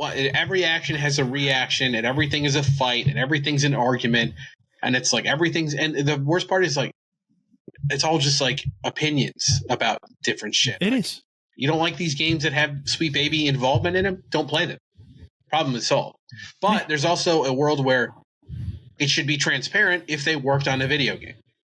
It's all the fact that it's all a secret. We have to hide all these consulting groups and what they actually do. Yeah, and what they did on games. Why is it such a secret? Because there is a controversy. But there's a controversy because you hide. It's all just pushing back on each other, and it's driving me 100% fucking crazy. I could I give 100% agree. Two shits. Sweet Baby worked on Spider-Man. I can tell you exactly what they did in Spider-Man. I don't. So can I. I do not care. I don't care either. I don't think it affected that game. It didn't hinder my enjoyment of Spider-Man 2. There are other things that hindered my enjoyment of Spider-Man 2, but not anything that they were involved in bothered me in that game. But I still think it's a reasonable expectation to know for them to be transparent about, yes, we did work on that game. Yes, we did design these 2 or 3 missions, and we were brought in by Insomniac to do this. People act like they just showed up at Insomniac and knocked on the door and were like, hey, by the way, we think we should have some minorities in here. No. Give us some money. Yeah. No. Insomniac reached out to them, or Sony did, or whoever makes that decision, decided to bring in a company that they probably had worked with before on some other project, and thought, hey, can you read over the script and just tell us what we might be missing? And then they had meetings and discussions and all that stuff, and it ended up in the game. And I think that's a lot of what it is with a lot of different games. There's nothing wrong with that. So I don't think there's. Again, as I said before, there being DEI companies is not the major problem in terms of that. That's always going to exist. There is a reason why those companies exist. The problem is when it gets too out of control. So, and if you look at Spider-Man's a great example of looking and go, yeah, I can, from playing through that game, I know exactly what they worked on. Right. But it didn't hinder my enjoyment of the game. It wasn't in my face. Not at all. They didn't force me to do anything that I was like, oh, I really didn't like that part of this game. But then, if anything, the one mission that you and I both know that they did do was one of the better missions in the game. It was fine. So nothing wrong with it. So it made you connect more with that character. Right. So, but the thing is too, it's like a self-fulfilling prophecy where this all starts because some guy makes a list on Steam that says they worked on these games. I don't recommend these games. So one guy on Steam had an opinion, and then they decided to go fucking crazy on it, which made his opinion list blow up, which made this blow up, which made Smash JT get in on it, which made her go nuts on Twitter, which made the other person follow, and then it's just, it's just like, just stop, dude. Yeah. Now she wants her whole career to be writing about how people are attacking her now. Does she do anything else? The other thing I point out too is like, if you ever go down the rabbit hole of like looking at who likes her tweets or who responds to them, it's like the same 3 fucking people. Yeah. It's never a large group. And they always act like, oh, we're huge part of this community. There's this huge community of these people. It's like they need to understand, like, the general population of this country doesn't fucking care about this at all. Nope. So most gamers don't care about this. Most gamers don't care about it. And as you've seen before, that with when it comes to a situation where maybe one of those companies did do a little too much in a game, case in point, Suicide Squad, what happens? Right. Nobody buys the game. Right.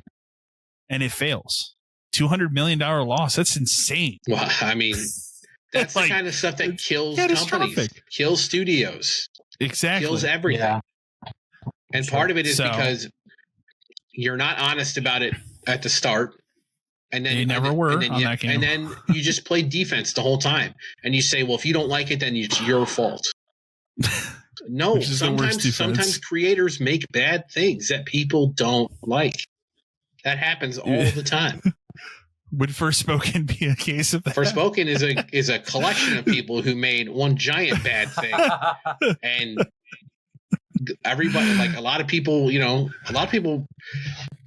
about that studio got like absorbed in our thing. People lost their jobs because they made a bunch of big mistakes. Mm-hmm. Yeah. But it's my fault that I don't like Forspoken. Is that what it is? Do I not like Forspoken because the main character is a minority? No, I don't like it because it's a shitty game. It's a terrible fucking bad game. Ideas, bad writing, bad plot. It has nothing to do with the character. She would be fine in anything else if she wasn't dropping F-bombs every other word and then crying about killing someone. The tone of the game doesn't work. Exactly. And I think that's the other part of it too, especially with these DEI companies is I think that's a lot of the argument you see come up during Gamergate too, is like, we want these characters to feel more organic. And when you bring in a company that goes, okay, what's the defining characteristic of this character? It's their race. Okay, that's not that shouldn't be the defining characteristic. Sexuality. Or their sexuality. Right. That's not a defining characteristic of that character. But when you take that character and you make it the only thing they're about, that's when you see pushback, because that's not interesting. That's not an interesting story. Or the argument about you're writing a character that represents you. That's the other one that I hate that I see all the time. It's like, I don't play games to see myself in the character because that's not interesting to me. But if you're writing this character to represent you, does that mean you're incapable of writing any other character? Right? You can't. I can only ever write a character that's a white man.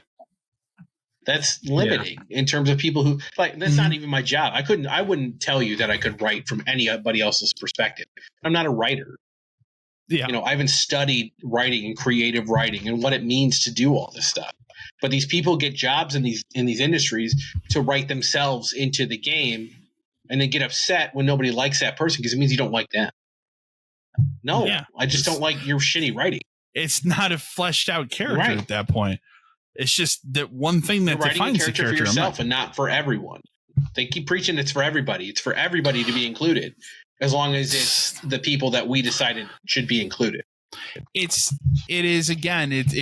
boils down to the situation where it is a vocal minority of people that act like they are the majority of people, but they're not, because they have the loudest voice in the room. But they're all the victims.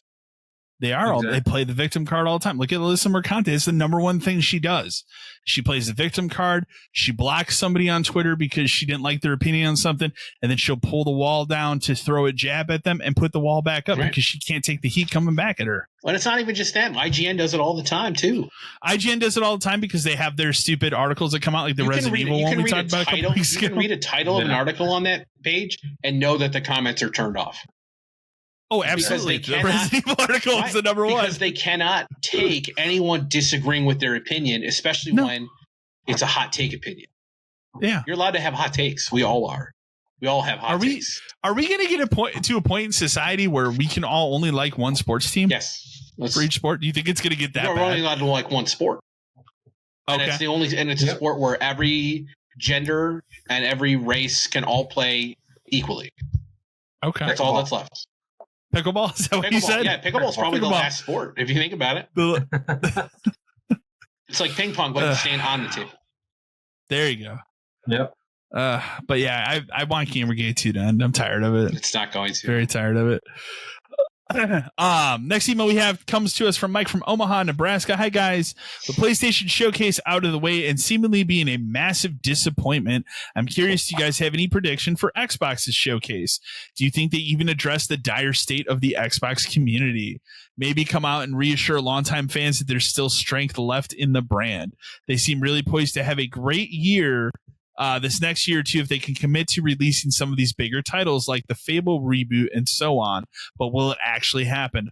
Also, any chance of a surprise hardware reveal? Thanks. Hardware, no. Not here. I'll straight up say it. Not here. Not this year. No, not here. This year. No.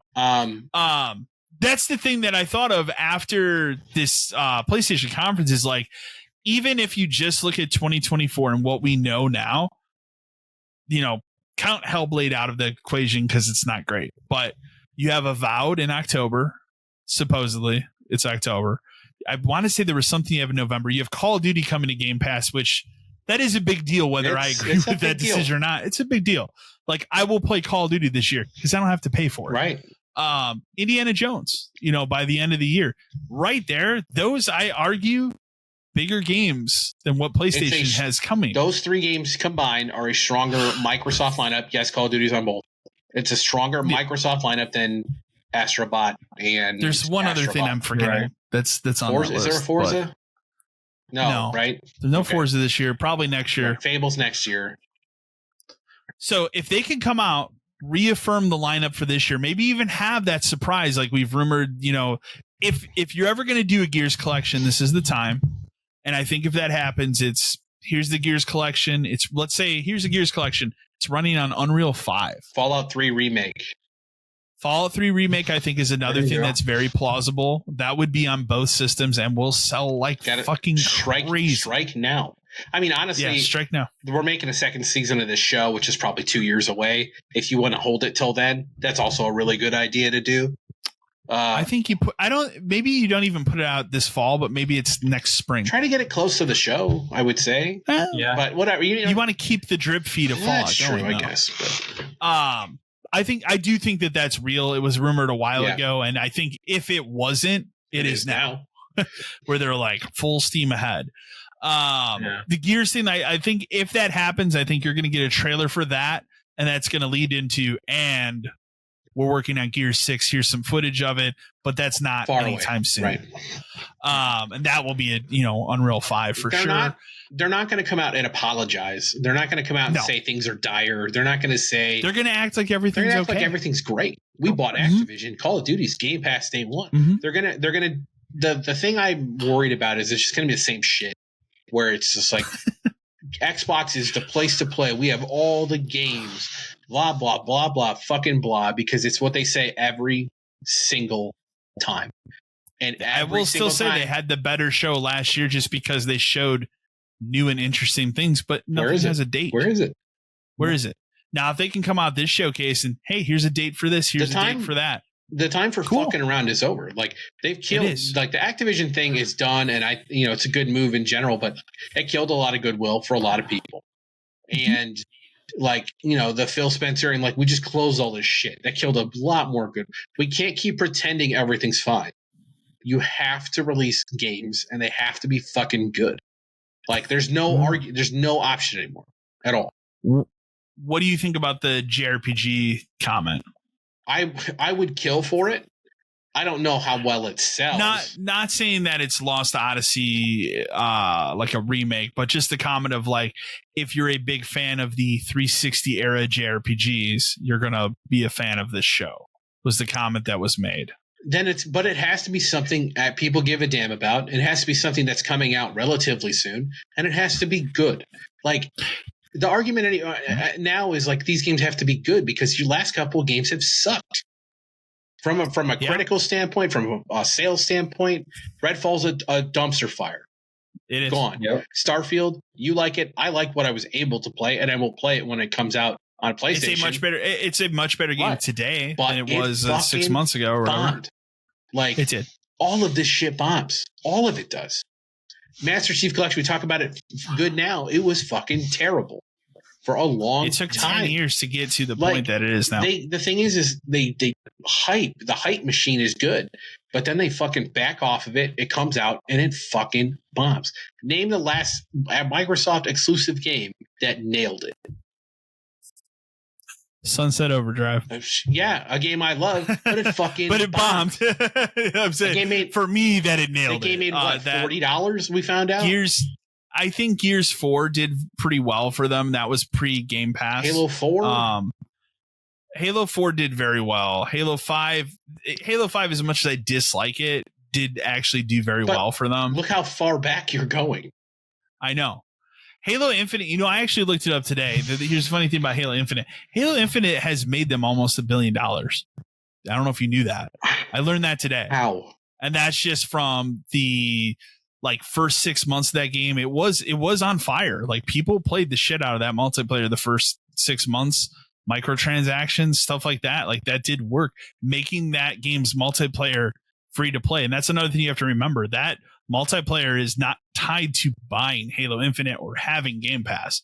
It's free to play. Right. So, because I saw somebody post that today, and I went and looked. I was like, is that actually true? And it is. So that is one of the more successful Halo games, which seems wild to me. And I kind of almost hate that it is, because that's not what I want Halo to be in 2024. That's all that's left. So exactly. But yeah, and that's the thing is, like, what's their last big, huge banger of a game that everybody was talking about? It's Hi-Fi Rush. Yeah. Which was not a big game. But was wildly successful. Again, Game Pass. What game wasn't sold? It's on PS5 now, right? It wasn't Switch. It's on sale right now on PS5. It's sold well on PS5, from my understanding. But again, that's not a huge that's not a God of War. That's not a Horizon. That's a small title. So I think if you can come out at this showcase and give me, this is always the dream for me when they have these showcases, is take your showcase, show me everything I'm going to be able to play from now until the next showcase. Sure. A year from now. Okay. So if that means Fable's in there, cool. Stuff that's already give me the potential date for that. If whatever, and give me the potential dates for these games. Okay. That's what I would like to see at this conference. If you want to show some stuff that is a little bit further down the road, like a Gears 6, fine. That makes sense.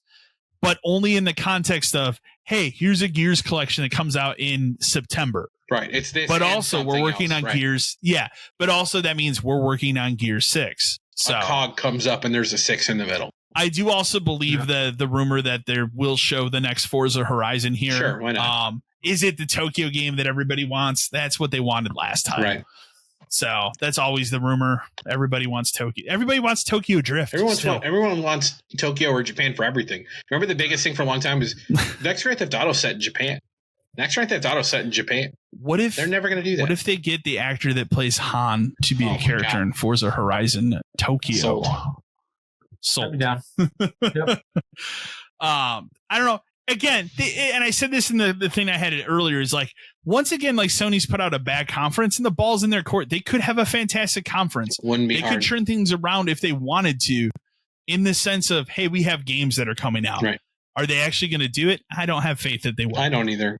Because they never do. There's no reason to believe anymore. There isn't. The other thing I like, okay, so we know like the backwards compatibility program ended a couple of years ago. Do you think they reopen it because we have Activision now? I don't think it ever gets reopened like formally, but they could just be like, this works now, kind of a thing. Because I do think there's going to be a part of this conference where they go, hey, we're going to drop all of these classic Call of Duty games on Game Pass on this day. God, they should. Or whatever, Tony Hawk, whatever, you know what I mean? Like, just do it. Yeah. Stop playing or stop pretending, or the market research says American Wasteland. The market research says we should do it as like a rollout where like every other week we release them out of order. No, just fucking release it. Just fucking get a huge open the door. Influx of people. You guys want to play Call of Duty World at War Online? You can. Here you go. Like, and if they put those games on Game Pass, they will all be the top 10. They'll all jump in because there's going to be the groups of people that crazy. There will be the groups of people that like World at War Zombies more. There will be the groups of people that like Black Ops Zombies more. You know, and so on. So, hey man, and that's why I just said, like, give me American Wasteland backwards compatible. Whoa.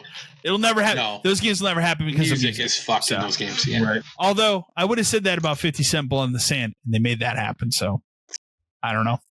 Tony Hawk probably harder. Final question I'll pose before we move on here. Do you think at any possibility Perfect Dark shows up at this conference? No. Did we talk about that last time? Was that on the last episode about either last or the one before? Fucking thing where they're like, Perfect Dark's in a great place. Go fuck yourself. Everything we have heard about Perfect Dark is that it's in shambles. It needs to be torn down, redone. You haven't seen a damn thing since that trailer thing back when they showed it with her looking at a pyramid. No, there's some that dumb rumor going around. It's actually in a great place. It's actually going to get talked about. No, it's not. It's gone. And that'll be the kind of thing where in an interview a year from now, it'll be a secondhand comment. It's like, well, we've stopped work on Perfect Dark. Yep. Oh, okay. The initiative's actually shut down. We burned that building to the ground. That's why I laughed when that was like, oh, the initiative's actually in a really good place, and they're going to be ready to show this game off for a 2025 release. No, they're not. No. There's no fucking way. That would blow my mind. That would be the weirdest announcement they could possibly make. If it happened, yeah, cool, great. Yeah, show me, blow my mind with that. I would love to. I would love to be on the other end of that showcase. And go, I can't believe that they showed Perfect Dark and it's a real fucking game, and I get it next year. Well, then and then we were talking about is Banjo 3 a thing? Because it sounds like they signed a deal with that company. With Playtonic. Playtonic? Okay, Playtonic. And sure, if you're going to get them, if you're going to, at this point, get somebody to make a Banjo 3, you get those people that originally is Banjo 3. Like it is. Yeah. So I get just without the two characters that you wanted it to. I'd love it. Ukulele is a great game, but I would love a new Banjo. But like, come on, that's not going to happen. Unlikely. They say it every year. It always comes up. Nuts and Bolts 2. It's like the Gears collection, like break glass for I don't have a prediction. Right. Gears collection, So, last email we have comes to us from Grant from Round Rock, Texas. Hey, 572 dudes, love the conversation on achievement hunting. I've never given up achievement trophy hunting, but after the 360 generation, I retired from going for absurd multiplayer achievements. In the 360 generation, I grinded out a lot of stupid shit, including multiplayer achievements for games like Perfect Dark Zero and Shadowrun. Yeah, Shadowrun. Shadowrun I didn't know. I even did get everything in Resident Evil 5 and 6 on 360, which includes some very bad multiplayer focused modes. Once the Xbox One and PS4 generation started, I just realized I couldn't devote that much time to this type of achievement, so I retired from doing them. That doesn't mean I still don't play good multiplayer games. I just don't have the itch to hunt for that type anymore. I don't blame you. I gave up on that shit a long time ago. Oh, man, there's so many. I was thinking, I went through this today, and an idea came in my head of like, should I sit down and make a video of the era where of all of those bad multiplayer modes from those games from 360? God. So many. Just to go back and relive the memories of like every single one of those games had a bad multiplayer mode, because that was the tack down thing at that time. Like, we got to have a multiplayer mode, you know. And every one of those games, like, remember the original Darkness had one that was terrible. That was bad. Gosh, the Chronicles of Riddick re-release had a multiplayer mode that was very bad. Gosh, there's so many. I'm trying to think. There's one that's like in my head, and I can't think. One of your favorites. One of your favorites. You ready for it? Yeah, go ahead. Stranglehold. Oh, hey, to be fair, my friend and I played a lot of Stranglehold. That multiplayer. That was a good game. We played that. Remember, we played that game multiplayer like 7 years after that game came out, and he and I were just fucking around, and we found someone else playing the game. That was the craziest thing in the world. You don't remember another game that has multiplayer? Lost Planet had multiplayer. Yeah, Lost Planet 1, I think 2 did as well. They took it out of 3, I'm pretty sure. They took it out of 3. But like that game had fucking Lost Planet. That's it. That's I want to say I keep wanting to say Dead Island, not Dead Island. Dead Space 2 had multiplayer. Had like some shitty multiplayer mode. Did not 3? 3 had the co-op mode, remember? Yes, but 2 I remember that. had a multiplayer mode that was not very good. Mass Effect, it wasn't multiplayer, it was co-op, but it was really good. We had a lot of fun. We had a lot of fun playing that. But again, another game that great fucking didn't mode. Really need that kind of a multiplayer mode. No. But yeah, I gave up on multiplayer achievements. So like he talks about Shadowrun. That's dedication, dude. I did the dedication is Perfect Dark Zero and Shadowrun. Perfect Dark Zero was kind of like that's all you had at the time, so you did play multiplayer. I played a lot of that multiplayer. Too. A lot. Shadowrun, I got there's like 6 single player achievements, and I got those. And then I realized the rest were multiplayer, and I went, no, absolutely not. I'm not playing this game. That was back when it was Windows Vista, and that was when they had the games for Windows Live thing, because I remember that big push was Halo 2 on PC, which I had, and Shadowrun was the other, because you could that was one of the first times you could play a console game with PC players. That was like the big and that was a huge deal for that game. That was the big like marketing thing for it, was like this cross play. Also wasn't what it wasn't what Shadowrun's fans wanted, because that's not what Shadowrun is. So but the people that got into that game got really fucking into that game. I do remember that, because there were a lot of people that really liked it. I didn't click with it. But yeah, there's I mean, you go down the list, like Red Dead Redemption 1 had a shitty multiplayer mode that I played a lot of. It was super broken. Yeah, man, Arkham Origins. Yes, that was towards the tail end of doing that. But yes, I mean, that was in there. That was not a good. It was bad. We played it. We got the one good match that was fantastic, but you're not going to get that every time. No. So many. That was just always like the sad part of trophies, because like if you weren't like a top trophy guy on Twitch, you had followers so you could farm the trophies off of. A lot of these things were impossible. All sports games had bullshit online win 10 ranked NBA live games in a row. Like, fuck off. I did Resident Evil 5. Well, you had somebody that involved multiple 360s, multiple accounts that may or may not have been glitched on a LAN. Yeah. At the time, but we did it. A friend of mine and I played. 5 was done. 6, I got the original like 1,000 in, and then they were like, "Here's a bunch of shitty multiplayer," and I said, "Fuck that." No. So, but 5 at the time. Like, I remember buying that. I remember setting up the LAN and being like, "Let's just fucking do it," and we did it. It was terrible. So, but I would like. Now having the like Xbox One version of it or whatever, like I would never do those achievements again. No, like no thanks. It's trash. We would have to coordinate. I doubt there's even people doing it. Yeah, like so, and it was such a shitty thing to tack that on during that era. Yeah. So, but they had to, because they knew that's the only way people would play those modes. Right. Yeah. So attach some shitty achievements. Just to try to get extra life out of a single player game by adding. Or you have like the opposite of it, where you have a game that actually has good multiplayer, and you just make the achievements impossible, like Gears of War.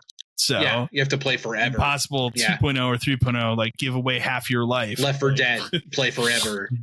Yeah, that's a good one too. Left 4 Dead, but so many shitty ones. But yeah, people still like writing into us about the achievements, and I'd say keep coming. Always keep it coming, because I like hearing about it. So I like hearing about it. I mean, this obviously it didn't break him from getting achievements here. He just stopped. You stopped doing going multiplayer for completions because it's just not worth it. I don't disagree with him though. So, but that wraps up the emails. As always, send your emails into podcast572@gmail.com. Otherwise, we will be back in another 2 weeks for another edition of the podcast. Thank you for listening. Thank you, everyone. Stay safe, guys.